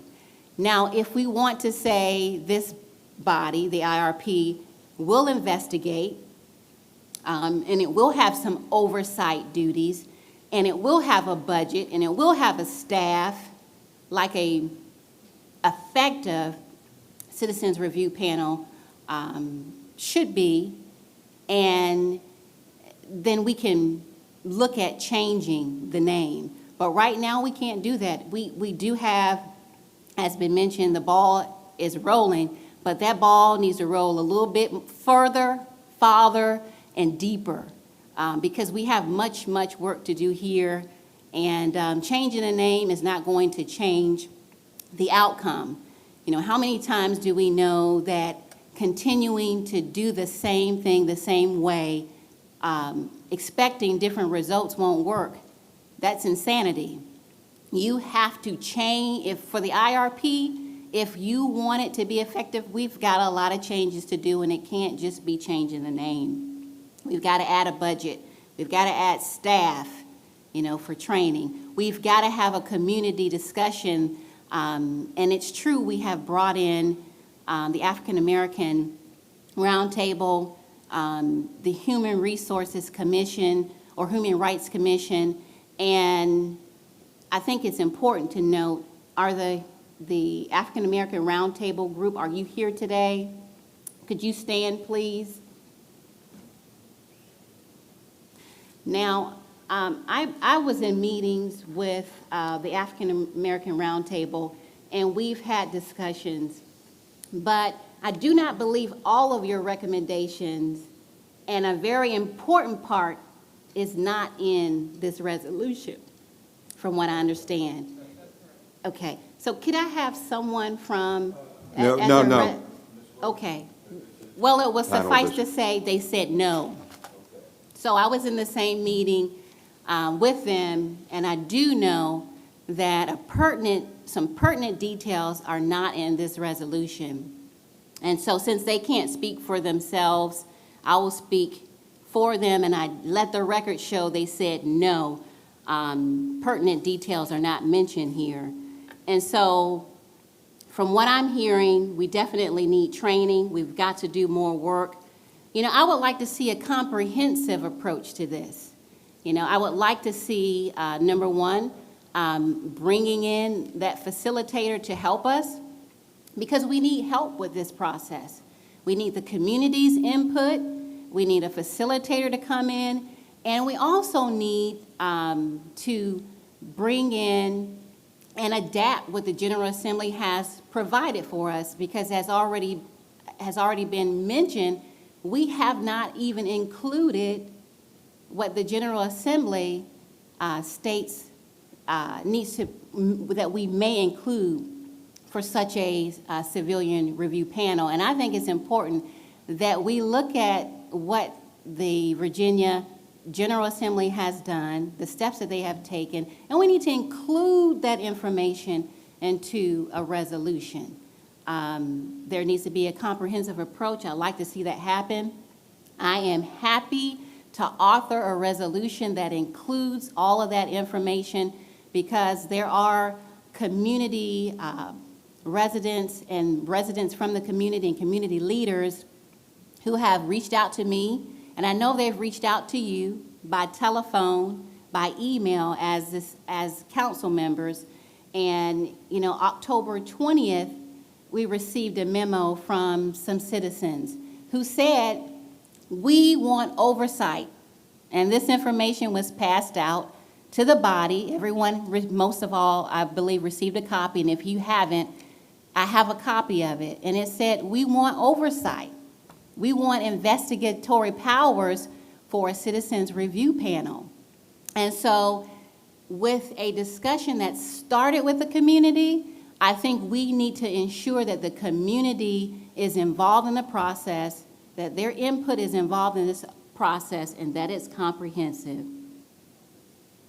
One of the other things that I'd like to say that, I believe, it's important for us, to consider all that has been done here. And I know, a lot of good recommendations have been made, but until we really take the steps that have been mentioned, we don't have a citizens review panel that is best for the city of Virginia Beach right now. And we've got work to do, and I'm happy to avail myself to continue that work as was started in June when I sent the first email communication to you. Thank you. Thank you. Mr. Moss. Just a question for, I don't know if it's for the city attorney or maybe the city manager. What is the effective date? I know the stuff that was adopted in the special session can't be effective till 1 July, which I think was the point Mr. Woods was making. But the stuff that was adopted, what's the effective date of all the may include things that have just been rhetorically discussed? What's the effective date when they could actually be put in place? It's all July 1. July 1 of 2021. Okay, so there isn't anything we can do today, even if we wanted to, so I think that's important. I think it's also important to note that the General Assembly did say May. So for some reason, they They weren't a consensus as to what they should do because they didn't mandate what we should do. I've gotten lots of letters from people, but there's 450,000 residents in Virginia Beach. We can't all get them in the same rooms, but I think we have to be careful of information on both sides of the groups to take, on any side of the spectrum, to think that represents where the middle of Virginia Beach is. I think we have to govern from the center. I think that's important. Obviously, I agree that changing the name doesn't change anything, and you'll hear me talk about that later about something else that's going to come before us to vote on, so I look for allies on that. But when we get there, but that isn't. But at the same time, I also don't know if, in fact, Mr. Rouse's point, is the process itself, there's a big latent demand, and if you change the process, you would see more demand signal, you'd see more complaints. That's always a possibility. But getting back to the point is, we do have time in the sense of deciding which of those things, and I would be great for us to have bullet votes and say who's in favor of investigative powers and go around and have a public vote on that. And if there isn't 6 people willing to do that, then we can take that off the table. But after some community discussion and walk down through all those things and find out where this body is in a very efficient way. Because I think once we hear from the public, probably all the discussion in the world around here isn't going to change how people press the button in the end. But we can have a robust discussion before they go into effect. We can, and I can reach out to the community, which I heard the mayor say. I think he's in agreement with Councilman Rouse. We can't do these things. I'll be right up front with you. Unless I hear this outcry from the community, and a few letters does not outcry make, I'm not big on the first step being investigative powers and mandatory discipline, and oversight is in the eye of the beholder. Can we make improvements? Yes. But I think we need to take the time to learn that between now and when the law comes up. But if people don't want to change the name before we've had that discussion, I'm sure the mayor's not hard over on we have to change the name. But I do think we can improve the composition of the board between now and the 1st of July. And we got to set a timetable, like I mentioned about something else we're looking at, a timetable how to have those community discussions. Each of the district council members can hold town halls in their community, and I'm sure they will. And we can hold sessions for public input, because I think there's a great diversity of views on these May powers to grant. And I'm not certain that any of us at this point in time can really put our center and say, where is the center? Where is the middle of Virginia Beach? Where's the governing middle on these issues? Because in the end, that's what's going to make the board be legitimate, because it represents the consensus of that middle ground of our community. And but I don't take any offense to any of the comments that Councilmember Rouse or made about sense of urgency. But we can't sense of urgency execute powers that don't yet exist until the 1st of July. But I think we should be aggressively out there in the community, and I don't disagree with you, getting people to the table so when it comes, so before July 1, we know what our answer is. Should we know by 1 March? I'd be happy to vote on a timetable. One you might propose, Aaron, I'd love to see that, so that we can have a discussion, and then that's what commits us to the accountability to the public, and then we hold those steps, and at those interim milestones, we've had the necessary votes to take things off the table and what's still on the table so we can effectively get to an answer and be accountable to the people we serve. I'm all in favor of that.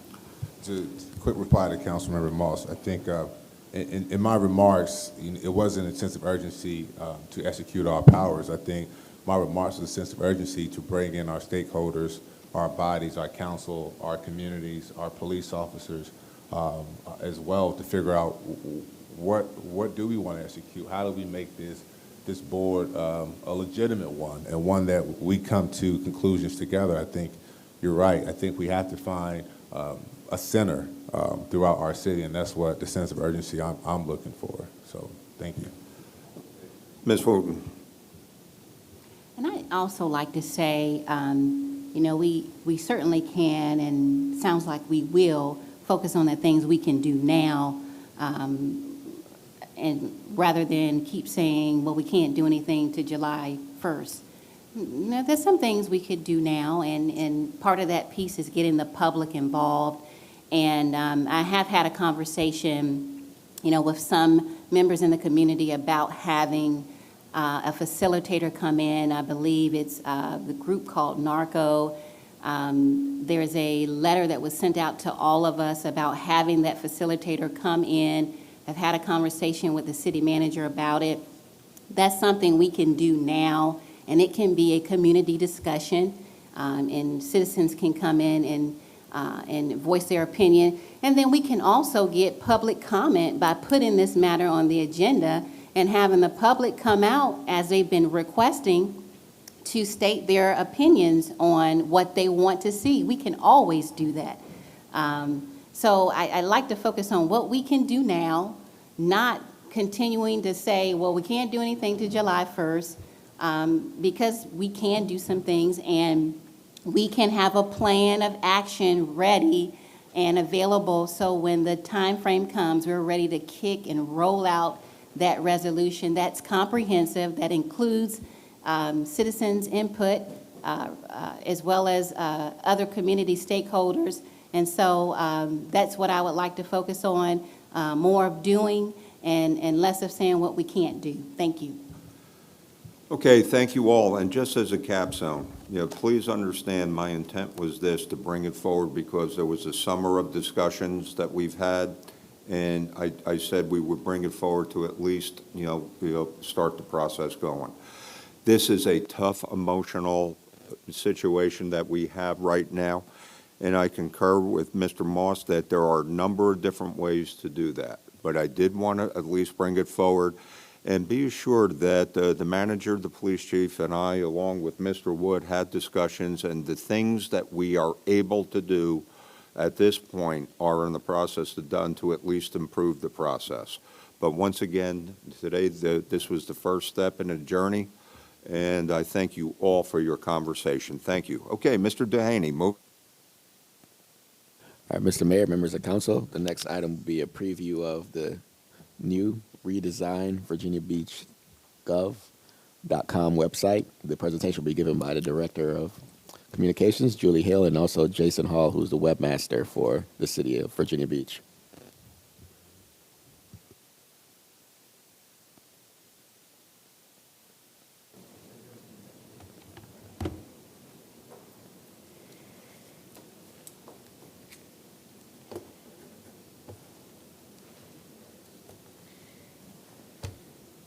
Thank you, Mr. Manager. Good afternoon, Mayor and members of council. We are delighted to show you this today. Last week, you saw the preview of the new mobile portal, and today we want to provide you with an overview of the new website. Like the portal, it will be rolled out in phases. We're looking at the first quarter of 2021, and it will also include the feedback loops and comments from stakeholders and users. We've actually already been doing that. This is part of the iterative process of where we got today. We get nearly 3 million users of the site. We've had actually almost 3 million users since January 1st of this year. And in the 2019 Citizen Satisfaction Survey, 73% of our citizens said that it's the #1 source of news, information, and service that they turn to. The next highest rated item was almost half that number, 48%, and it happened to be television news. So clearly our investments in what we've been doing with the website are valued by our residents, and we want to make sure that we're keeping that.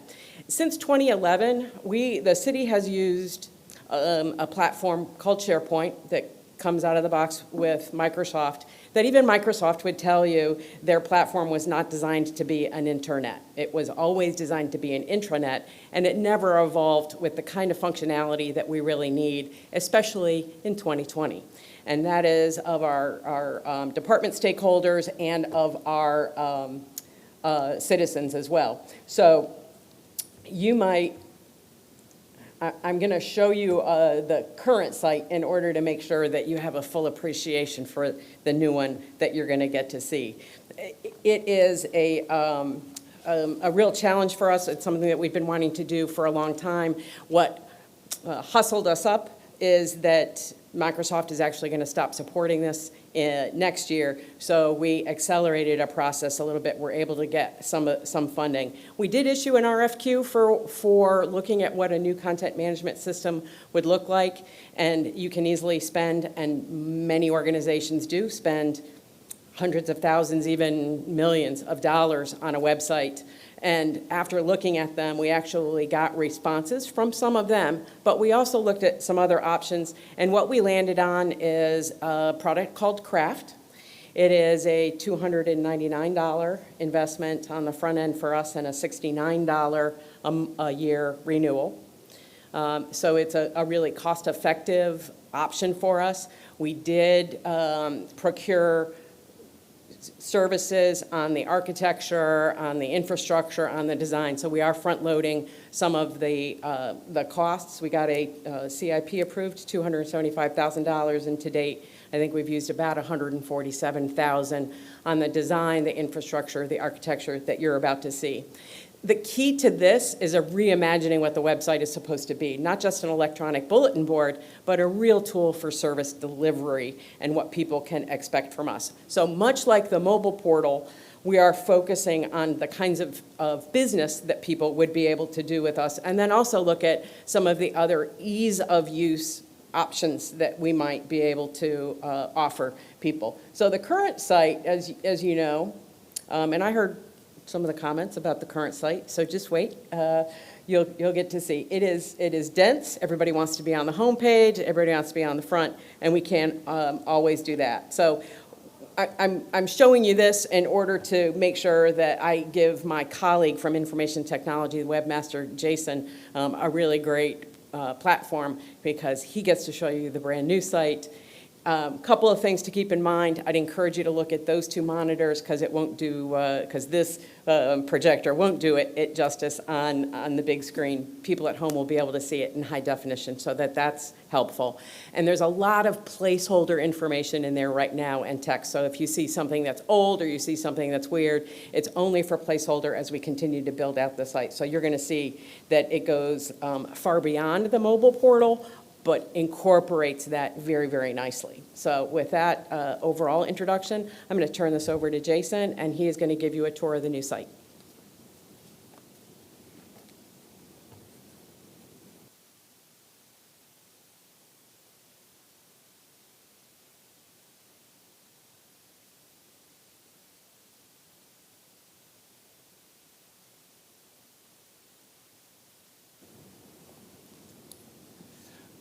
Good evening, Mayor, members of council.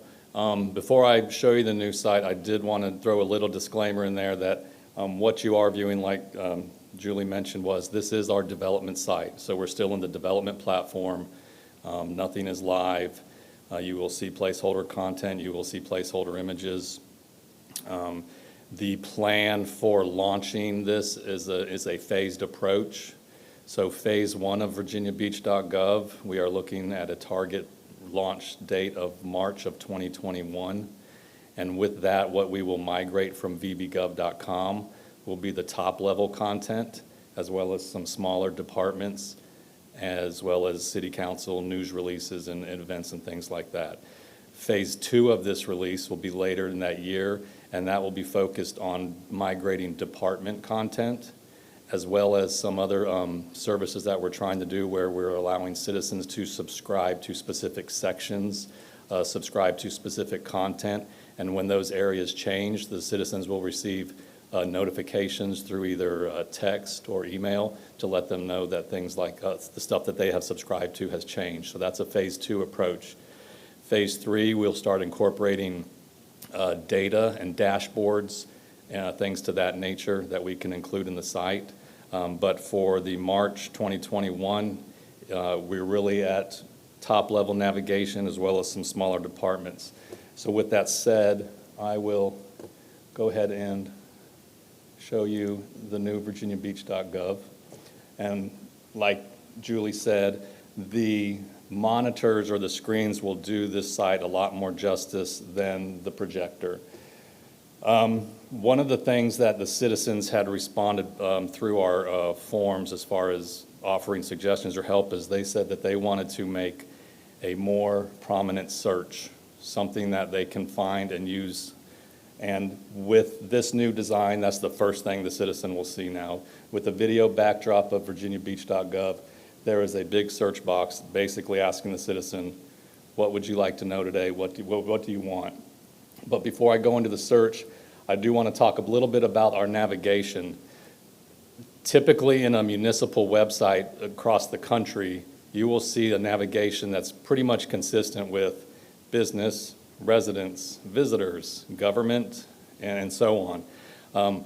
We worked with a company and built a taxonomy, and our navigation with this new site is a little bit different, and I think it's going to work a lot better. So for the first part of the navigation, we have this big how do I section. So in this how do I section, we are going to be able to populate the content management system with things in the different areas of apply, contact, find, pay, and report.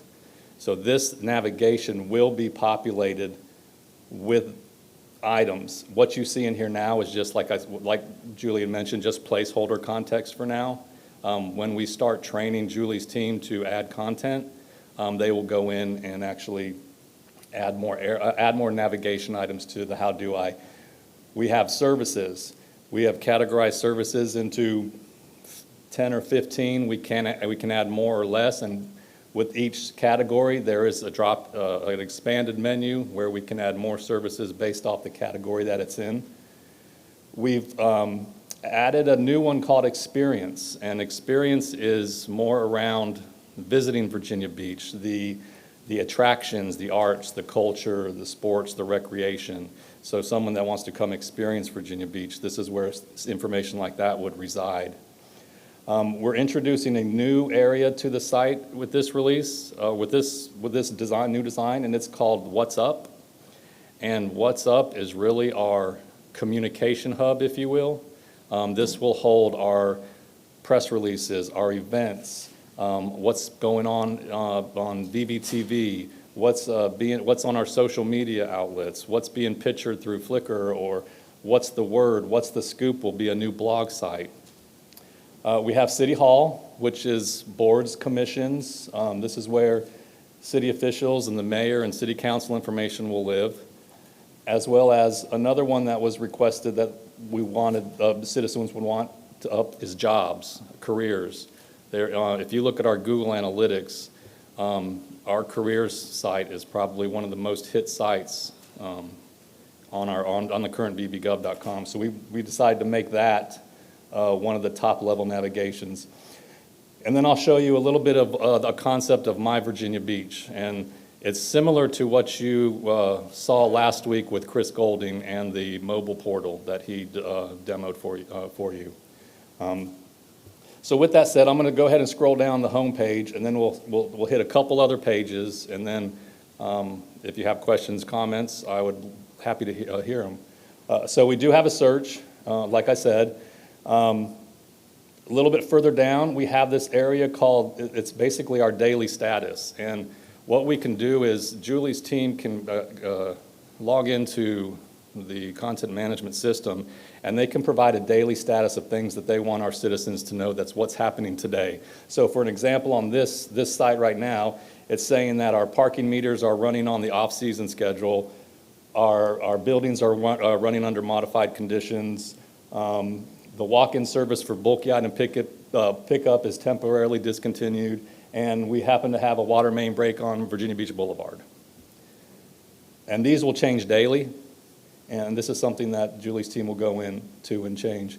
We have the What's Up area.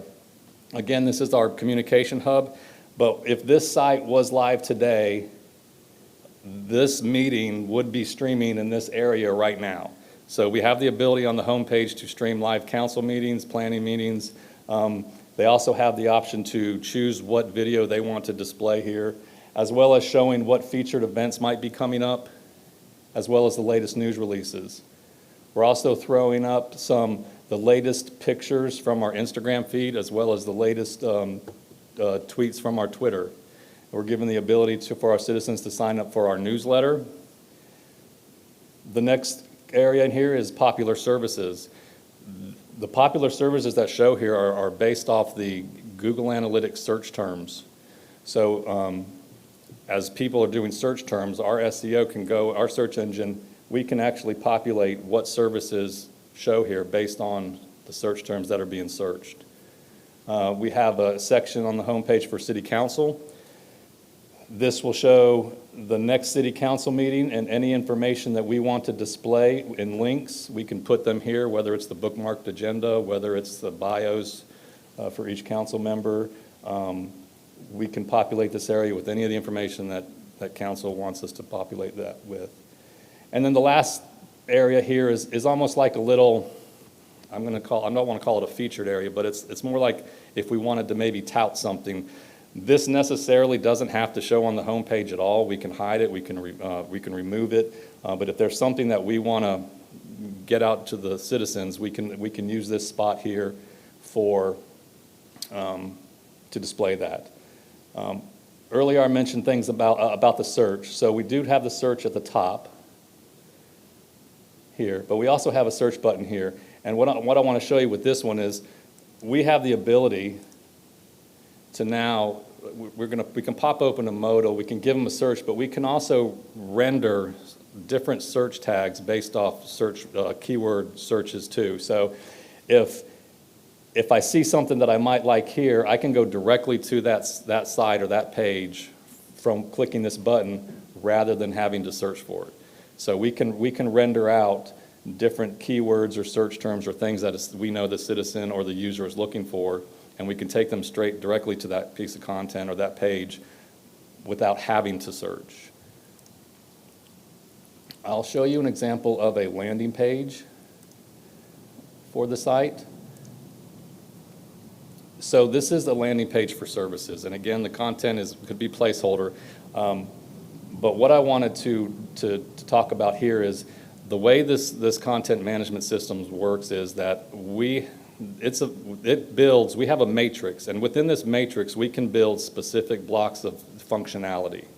So when our users go in, they have the ability to select different blocks on how to build the page. So for the services landing page, we happen to use it's a headline block. Along with this headline block, we can add maybe a content block. They have the option to possibly add maybe service status for this specific thing. So if you were to take an example, this could be the emergency preparedness page. Maybe we have a service status for the different types of things. Shelters are open, find your evacuation zone, things like that. We can also list popular services again. And we have the ability to now tag content. We'll be tagging all of our content with certain keywords and phrases. So if I were to click on this, it would take me to a search results or render a search results page with that tag and all the content that's been associated with that tag. Something new that we're introducing to this site is called the Find My component. And the way the Find My component works is we're able to enter an address, retrieve a GPIN, and we'll hit an outside data source, and we're able to pull back specific information about someone's property and or address that they might be interested in. So for example, if I knew that there was a hurricane coming and I wanted to find my closest shelter, I could simply come into this search box, type in an address, and it should populate with what I'm looking for. I click it, and now it tells me my closest shelters, option 1 and option 2. I can find pretty much anything I want. I can find my closest services. I could even find my city assessment.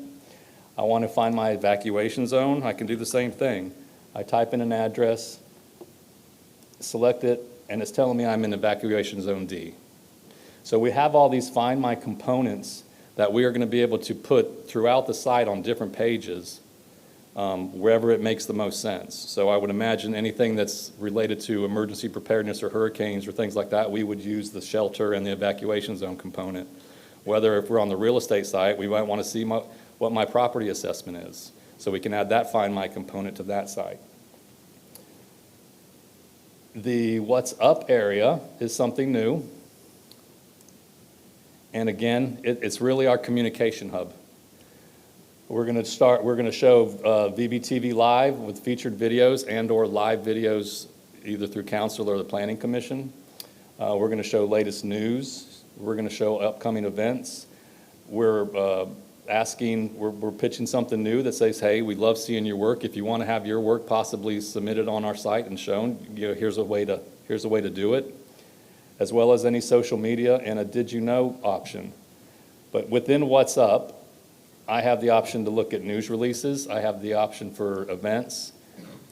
I have the option to see what featured apps the city has and what mobile apps the city offers, as well as what's pictured, which is Flickr, and then what's the scoop, which is going to be the new blog section for the site. And I think city page was something that would come over into the blog section.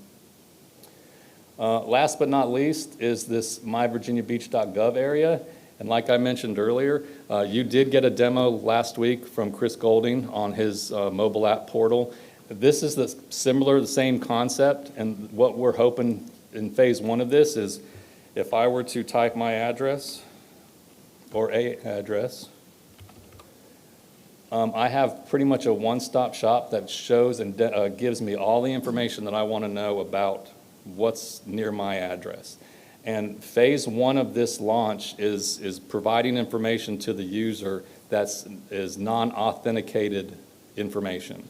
And what I mean by that is phase two or phase three of this, we could potentially tie in user accounts maybe to the CRM, and we could show stuff like, here's your upcoming bill for your water, here's your library fines, here's all the permits you've submitted in the last 6 months, or whatever it is, things like that to this area, as well as the option of here's all the content or all the sections you've subscribed to that are currently on the site. This is where you would manage those sections as well. This is where I want to manage the content I'm subscribed to. And with that, that's my quick demo of the site. Like I said, it is slated to go live in March of 2021, with development going through the end of the year and training Julie's team for content entry. So. Okay, thank you. Great stuff. Mr. Bellucci, then Mr. Moss. Anybody on that? So Mr. Wood. Thank you for your presentation and for all the obviously really thoughtful work you did into developing a website, which I think is, of course, we all agree is very important. I have a question, and then maybe that will lead into just a really small point of feedback. Could you share any information about who uses our website and what that breakdown looks like in terms of residents versus visitors, for example? Are people who are interested in traveling to Virginia Beach looking at vbgov.com, or are they going to visit virginiabeach.com or whatever that website is? I know when I travel to places, sometimes I accidentally end up on their municipal government website, but there's really not the information I'm looking for there, but there's usually a link to it, which I'm sure there is here as well.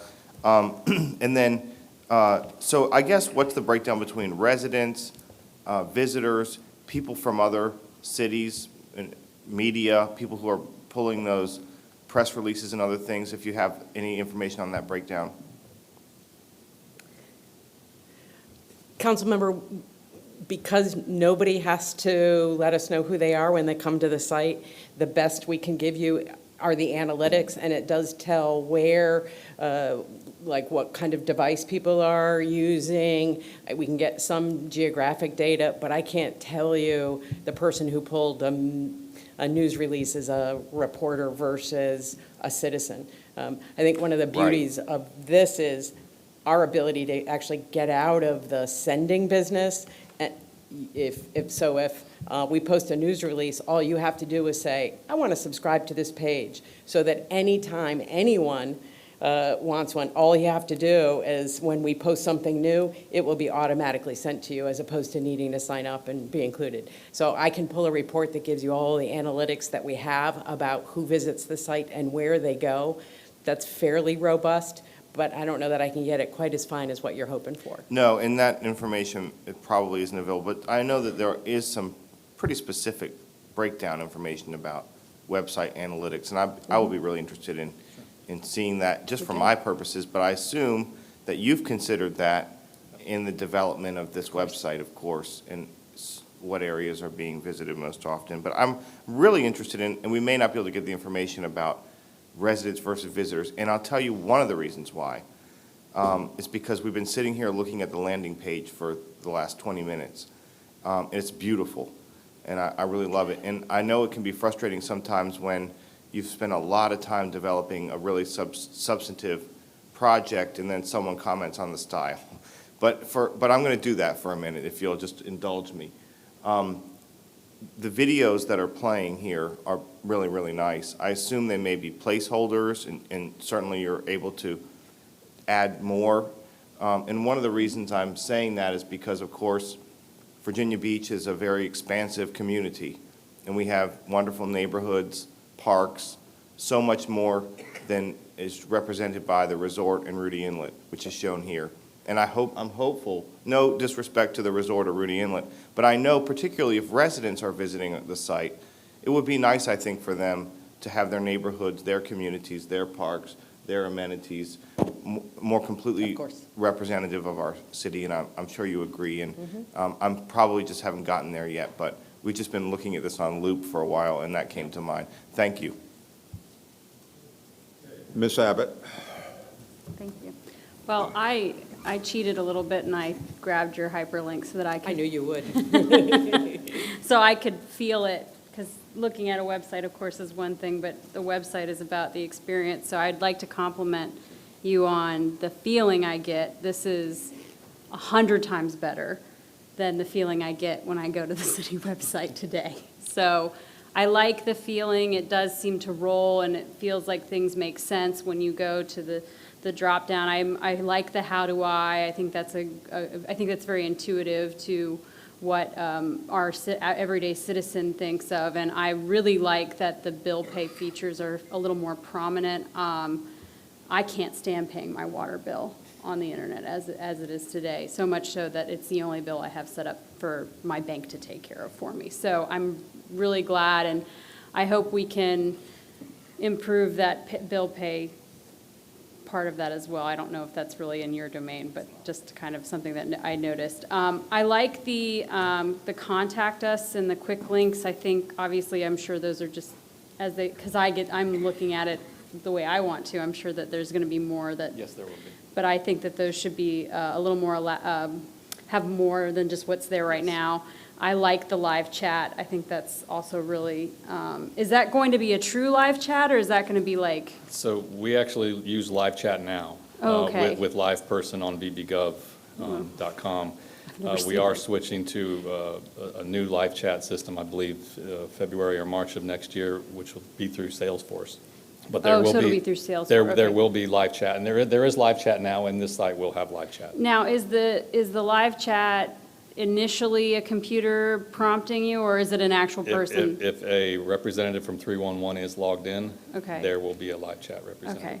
there. Well, just my small points of criticism, I agree with Councilman Berlucci. I think it would be nice to highlight all of our city, not just the most popular components of it. So to respond to that, the video part of this, this is actually just sitting up on Vimeo and a CDN, and what we have the ability to do is we can actually have an option of videos, and if we wanted to get real technical, we could actually randomly play a video of anything. So you're not just seeing the same one over and over. If I refresh, I might get a drone flying over Back Bay, or in the sports center, or down near the town center. Mhm. So we have the ability to render videos, all sorts of videos. Yeah, and I think it was. Placeholder content. No, Just and I remember. understand that, just Okay. for the purpose of feedback, I think the more diversity in video is a good thing. The other question I had in terms of overall content, having the calendar maybe in a quicker link would be, I feel, beneficial. I know a lot of people ask me about when certain boards of commissions meet, or when certain community events are, or even when we maybe have our individual town halls. It may just be how it is right now because it is just a demo. I think it'd be helpful to make sure that that's somewhere prominent too. And I'll have lots of time to Are you play referring with to this. the homepage, or? I'm just on the Yeah, homepage so at the it's right- moment. It's a little bit down, it's on the right underneath, right there. Featured events, or we could probably do some more event stuff there, yeah. Just some thoughts, but overall, I really like the feel of it, and just while you were talking, being able to just kind of scroll around, and it feels really good. Thank you very much for your work. Thank you. Anybody else? Mr. Wood? So And then ju- Mr. Moss. Just so clarification, so we're doing away with vbgov.com? Yeah, so eventually the goal is to migrate our department sites over to virginiabeach.gov. And bbgov.com will act as a forward URL. And then what about email? Email is separate, and that will remain bbgov.com. Okay. Mr. Moss? Just, first of all, I like the evolution to the next step of product. I would use careers versus jobs. Good. I think if you look at all the Fortune 500 companies and all the people, careers, and I would recommend you go look at how they highlight that. There really does a great job, especially, Tesla does a really good job. A lot of them all do, but they always talk about careers and opportunities, and they're very diversified, so that's probably something you'd pick up on anyway. My other comment goes to, really, the city manager. As we move to these formats, and these are longer-term looks, we should be looking to getting out of the in-house data storage business. This really tells you it shouldn't just be a tool for our citizens. This should be a tool for all our people on the inside as well.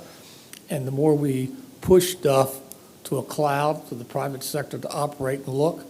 And also, our 311 people today are very busy, it seems like. We have a hard time with the turnover. I know a lot of private companies have online chat, but that is also a contracted out service. People know the functionality, know your database, and then it's 24/7, and we're not putting an additional tax on 311. Hopefully, they'll be robustly taking our comments on short-term rentals, and they'll be busy helping out those folks. But I think it sounds like they're pretty taxed today, from what I hear. But I realize you got to see what the demand signal is. But as a long-term evolution, this kind of pushes all your IT security, all that overhead that never touches the citizen, is invisible to them, pushes them to the private sector where the innovation is step up and the maintenance is better, and it keeps us in the creative part of the business and tailoring the tools to our clients that our clients touch. And that's the kind of folks we want to have in-house, people operating all that back office stuff. In the long run, we should be looking to get out of that business and hire more creative assets that are making those applications work for us. But a great job, thank you. Thank you. Anybody else? Tremendous job. Thank you. Tremendous job. Good stuff. Thank you. Thanks, sir. Okay. Mr. Mayor, last but not least, Bobby Tahan will give you an update on the pending planning items for the December 1 and December 8 planning city council meetings.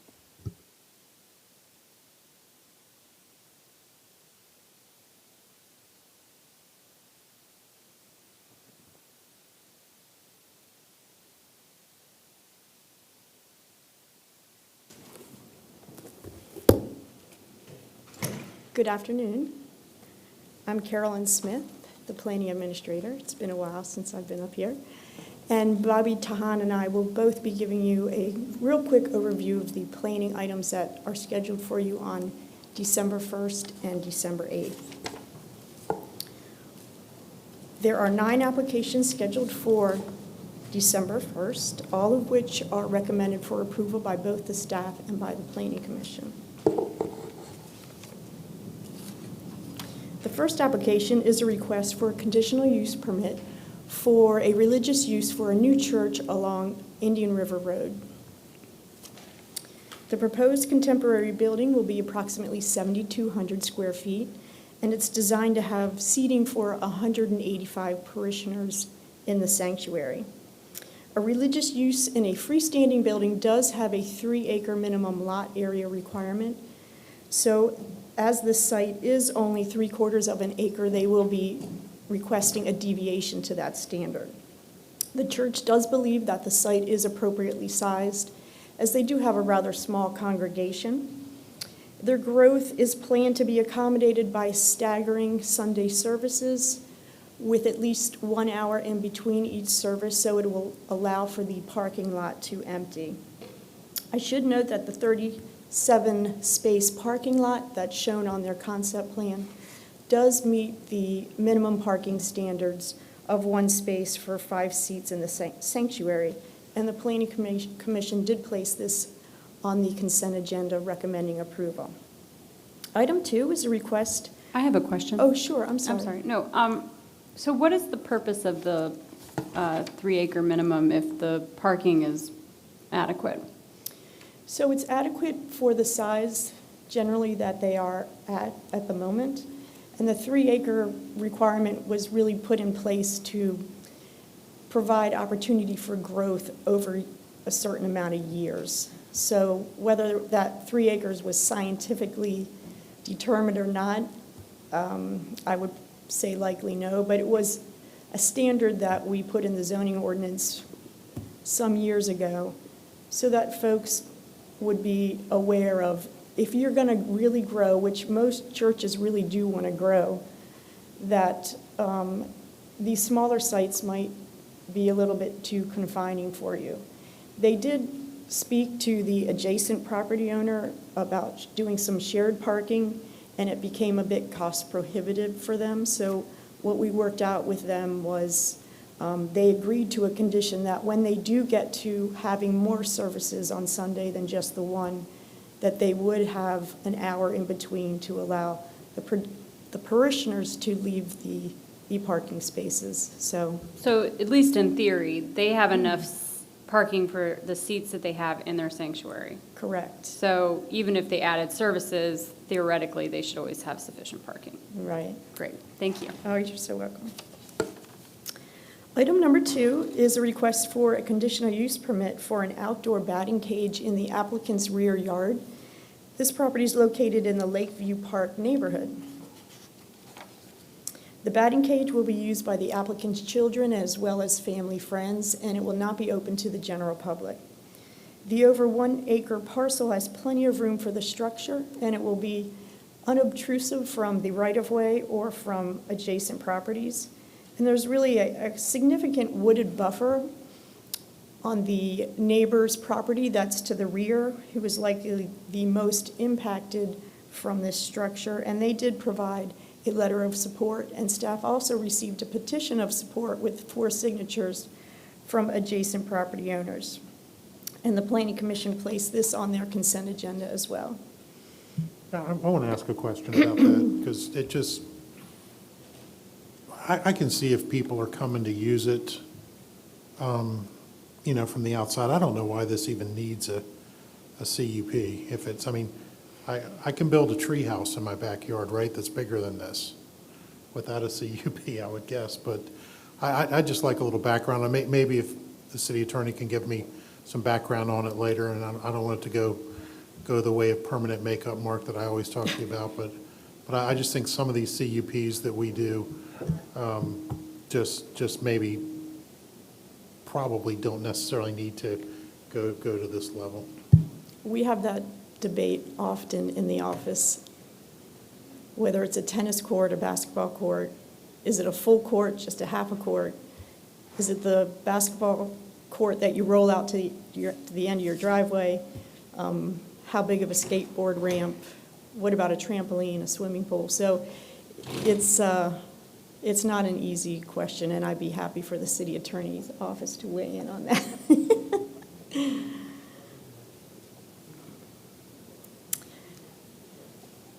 To your point, I think it often has to do with zoning. If you told me an R1, like where some of us might live, this would be inconsequential. If it was this is an R1 zoning, 40,000 square foot lot, some of these things are inconsequential. If you go to 5,000 square foot, well, then it's the crack of the bat is noise levels right through your patio door. So I guess when we have this conversation, it really gets back to, a little bit better look as time moves. There aren't many R40 lots in the city north of the Green Line, period, to start with, usually older neighborhoods for the most part. But to your point, there ought to be thinking about, common sense kind of prevails, but then you get the one where there's opposition. But I do think maybe some of these things, the fee could be less, because the review is less. Maybe we need to be thinking about some of those things so it isn't as hard for someone to get a batting thing for their kid. It's not a permanent structure. Once they're about 18, that thing will be, at the city dump.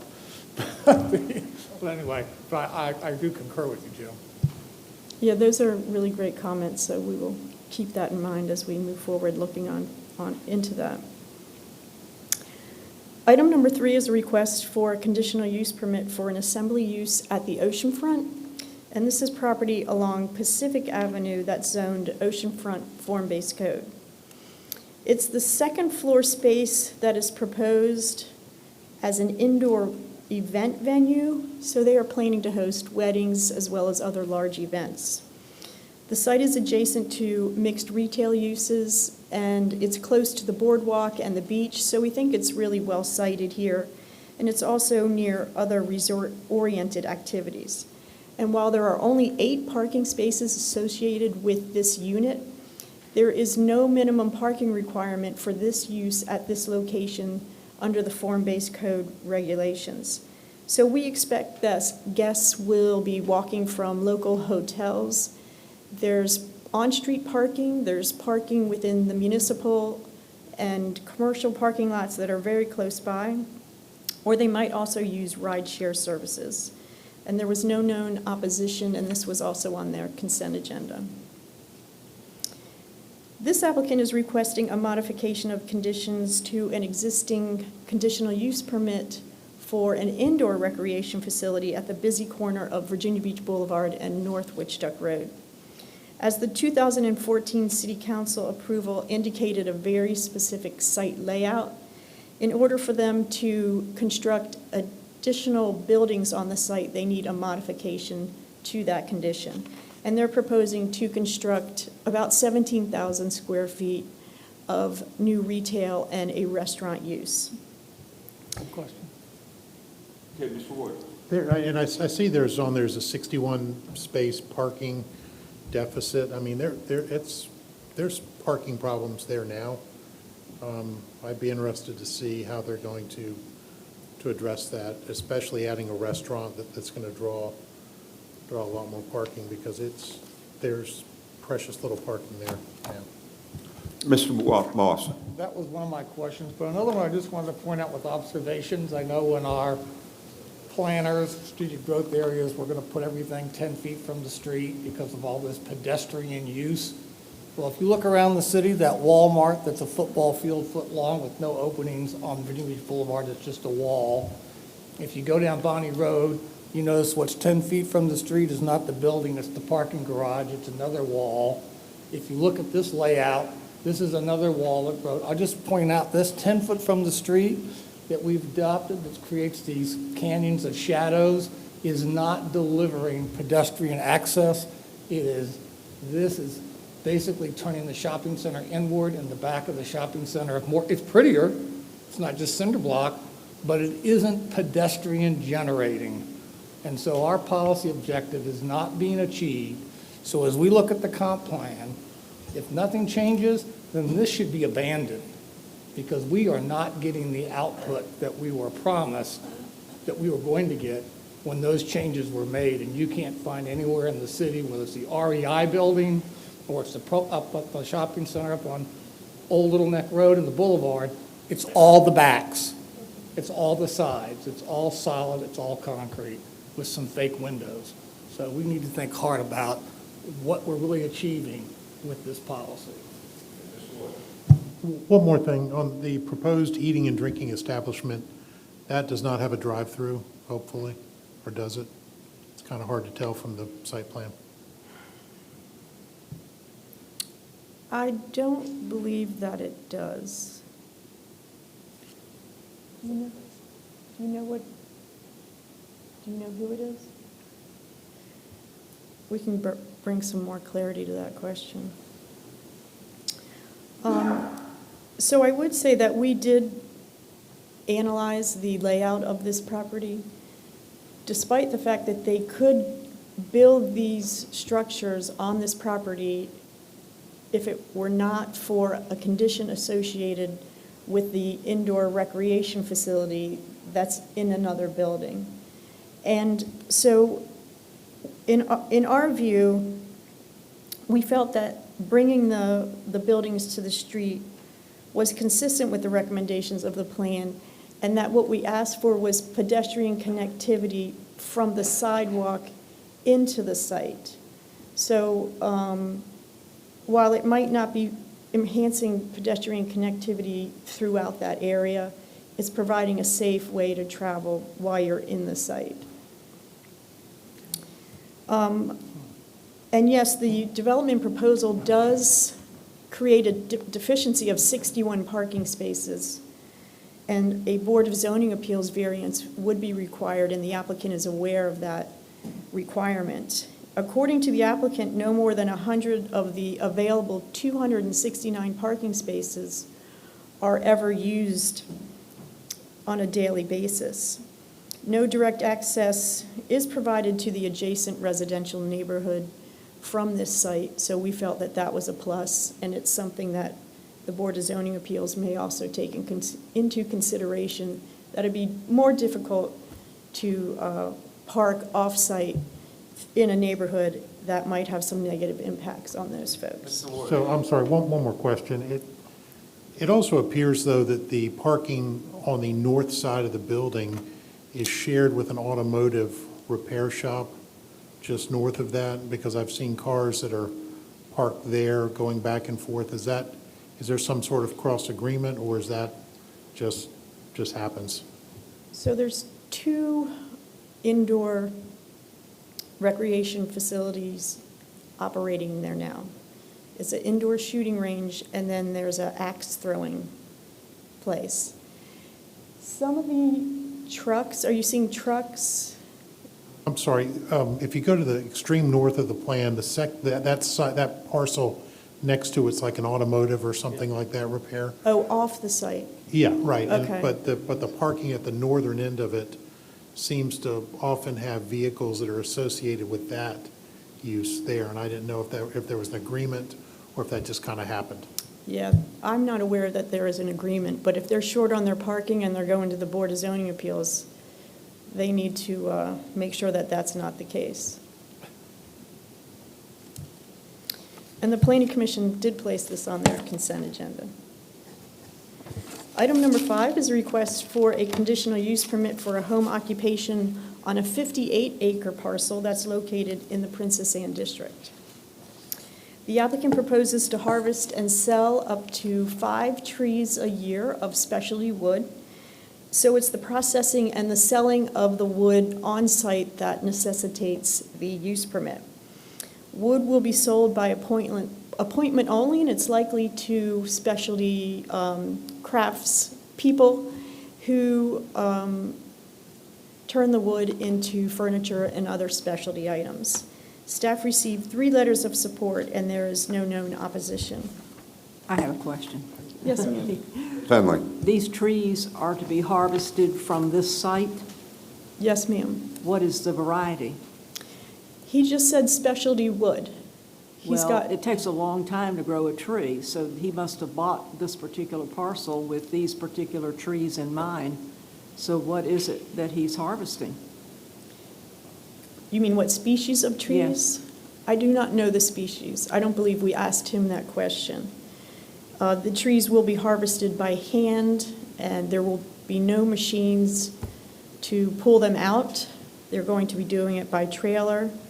They're really concerned about protecting the integrity of the wood so it can be used for perhaps flooring or furniture making, and it's only 5 trees a year. Well, the site is on the North Landing River, so I'm wondering what kind of tree. Okay. Okay, and we don't want the Atlantic white cedar. Please, yeah. I mean, if it's specialty wood, it must be, I don't know, walnut. I don't think it's mahogany. No.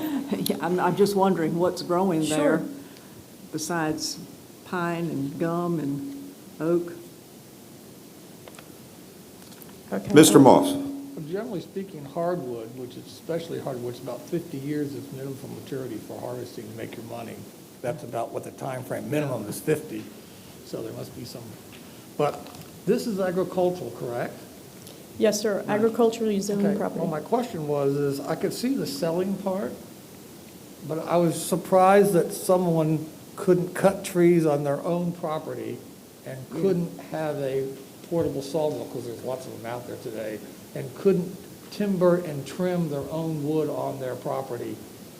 And that selling makes sense, but actually someone who wanted to have a portable sawmill on their property would have to come here and get approval from us to cut down a tree and to plane, to the timber cut and then plane the boards? So the silviculture activity is permitted as a matter of right. So all of those examples would be allowed as a matter of right. But if he's doing any kind of processing of the wood, preparing it for sale, and then having it for sale where a customer comes to his personal home to review it and then ultimately buy it, that's what necessitates that home occupation conditional use I understand the home permit. occupation part. I'm trying to understand the activity that we're approving. Makes sense that we'd have to approve to conduct sales on your property. It just strikes me as odd that he has to have permission to process wood on his property that he owns on his trees with his stuff. But I can see why he should be inherently be able to do that, or she should be able to do that. But the selling is the part that would require our action, not the other activities. So I'd like to have some follow, maybe Barbara would too, some follow-up conversation, because if that's the case, that's something I think we should fix. Because I hate to think that that's the case. And you have reviewed, or this body has reviewed, several, if not many, requests over the years for the processing and selling of firewood on someone's property, which is much noisier. They have a log splitting machine that would go, run for hours at a time.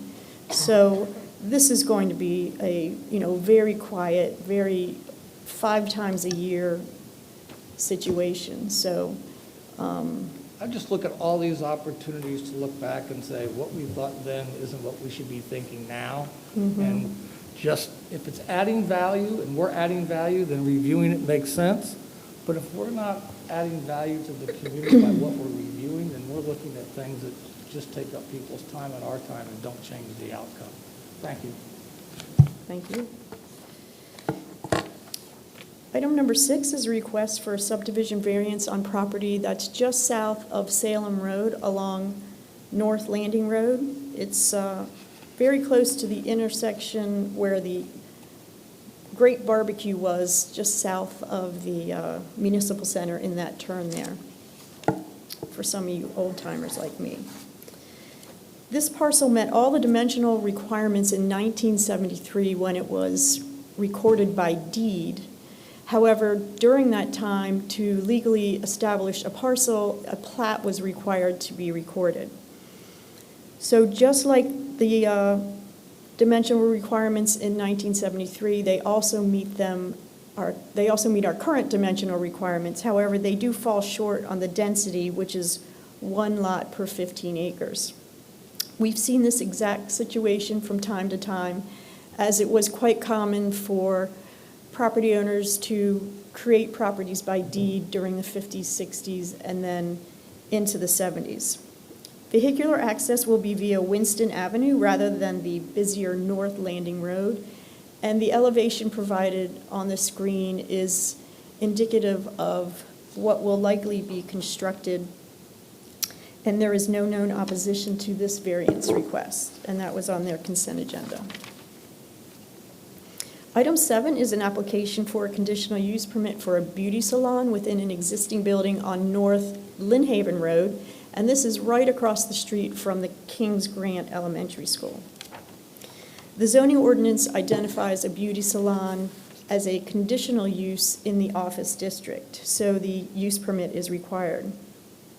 The salon will occupy 4,000 square feet of the building, and that will leave about 2,700 square feet for an additional office user for the remainder of the building. All parking can be met on site, and only interior renovations are proposed, and there is no known opposition to this application. Item 8 is a request for modification for the somewhat recently constructed Taco Bell that's located along Pacific Avenue at the oceanfront. The 2018 City Council approval limited the hours of operation of the drive-through from 7 a.m. to midnight. And part of this request is to expand the hours of operation from 7 a.m. to 1 a.m., which is consistent with the indoor dining hours. 2 decorative murals are also proposed along the Pacific Avenue facade. These murals will be digitally printed over an adhesive film and then applied to the building. There was 1 letter of opposition provided to staff from an adjacent property owner who is concerned about litter and also concerned that this approval may then lead to a second approval and then just a continuation of the Taco Bell extending their hours of operation. The Resort Advisory Commission reviewed it, and they did not note any concerns or opposition, and the Planning Commission unanimously recommended approval to the City Council. Could you just provide us the planning commission hearing and the dialogue and the council discussion from the approval in 2018? Sure. Maybe no one else wants it, but I would like to have that, please. Yes, I recall there was some opposition present at that meeting. I do remember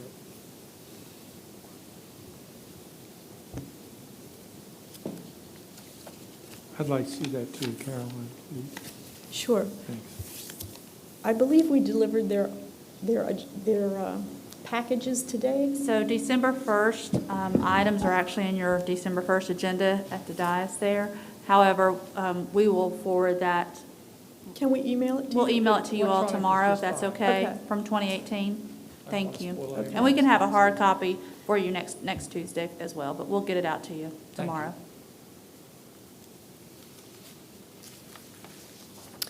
The final application for the December 1st meeting is a request for several street closures at the oceanfront totaling 1.34 acres. The result will be an assemblage of property to accommodate a multi-block mixed-use development, an entertainment venue, and a large outdoor wave park. Portions of the street closure along 20th Street and Arctic Avenues are in areas that are not currently improved, so no significant changes to existing vehicular and pedestrian movements in those areas. With the exception of 19th Street between Pacific and Arctic Avenues, which is needed to accommodate the surf lagoon, any improvements impacted by the closure will be replaced by new streetscapes associated with the new development. Also, the recommended conditions require the applicant to provide studies associated with proposed infrastructure and roadway improvements, and that these improvements then be installed as deemed necessary by these studies. This application had no opposition, and it was placed on the Planning Commission's consent agenda as Mayor, I have well. a question. Since the VDDA is a state agency which we appoint, and they're asking us to close an asset that belongs to the public, will they be reimbursing and paying the city for the closure of the street like any other developer? I'm sorry, I didn't fully hear and maybe understand your When you question. usually close a street that belongs to the public, there's compensation that the city receives. The Development Authority is not the city, it's a state agency. We are closing a city property at a developer's request, which is the Development Authority. Are they compensating us for the closure of the street like we would charge any other developer?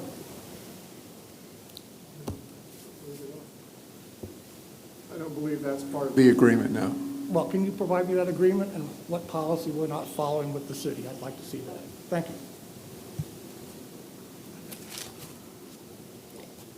And that was the last item for December 1st. Thank you very And I'll much. pass Appreciate it over it. to the planning director. Thank you. Happy Thanksgiving. Ditto.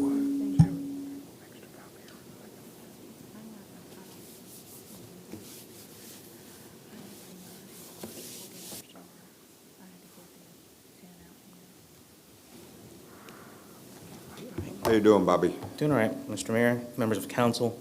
On December 8th, we have only 5 short-term rental applications that will be on the agenda. 3 are recommended for approval, with 1 of them on the consent agenda, with 2 of them recommended for denial by the Planning Commission. At the time of the creation of the presentation, none of these applications were operating or listed on the websites that we've been able to track and search. First application is by Rickert Family Trust at 349 Norfolk Avenue in the Beach District. Staff recommends approval, and the Planning Commission on a 6-to-1 vote recommends approval as well. It's a request for a conditional use permit, of course, and at the property zone A18 apartment district. It's a 2-bedroom condominium unit, and 2 off-street parking spaces are required, with 1 parking space dedicated to the unit in the parking lot, and 1 parking space proposed to be located in the 9th Street garage. Bobby? Yes. Can I ask you a question? Mr. John, what's the name of this condominium unit? Do you know? Have that? I don't have the name of the condominium offhand, I'm sorry. I will see if I can look it up and give it to you at the end. Okay, thanks.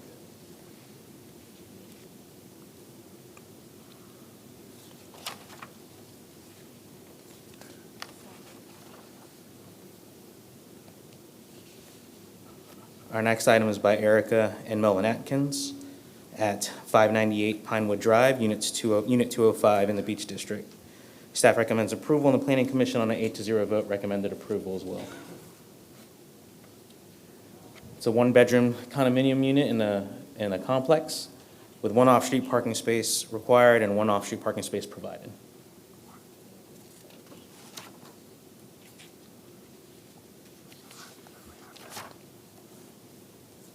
Next application is by HDS Properties LLC at 600 South Atlantic Avenue.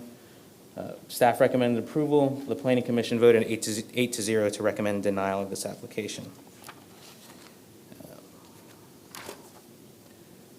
This is a 6-bedroom, single-family dwelling in the Croatan neighborhood. It is zoned R10. There are 6 off-street parking spaces that are required, and 6 off-street spaces are provided in the existing driveway to the property.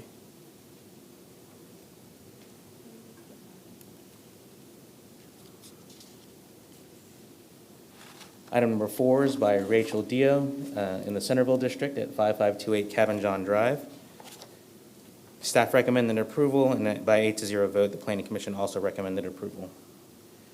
This is a 3-bedroom, single-family dwelling, and 3 off-street parking spaces are required, with 3 off-street parking spaces being provided on site.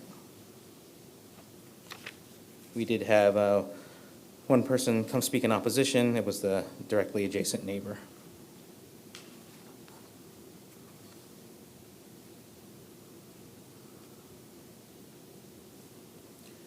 Last item is by Anita West at 121 South Kellam Road in the Bayside District. Staff recommended approval. The Planning Commission on a 5-2 vote recommended denial. It's a 4-bedroom, single-family home on South Kellam Road. 4 bedrooms, 4 parking spaces are required, with 3 parking spaces provided in the driveway and 1 located in the carport. We did have opposition come speak at the Planning Commission public hearing.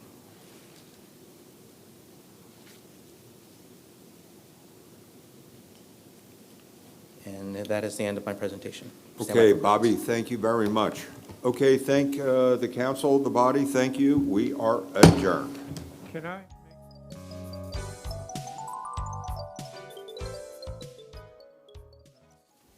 To you that we would like to put on the agenda for next week if you can, if not, the next available time after that. If you'd take a look at it, call me if you've got any questions. Mr. Tower, it's already on the agenda. The agenda books were delivered today. Okay. Okay, thank you all very much. And don't forget your books, please.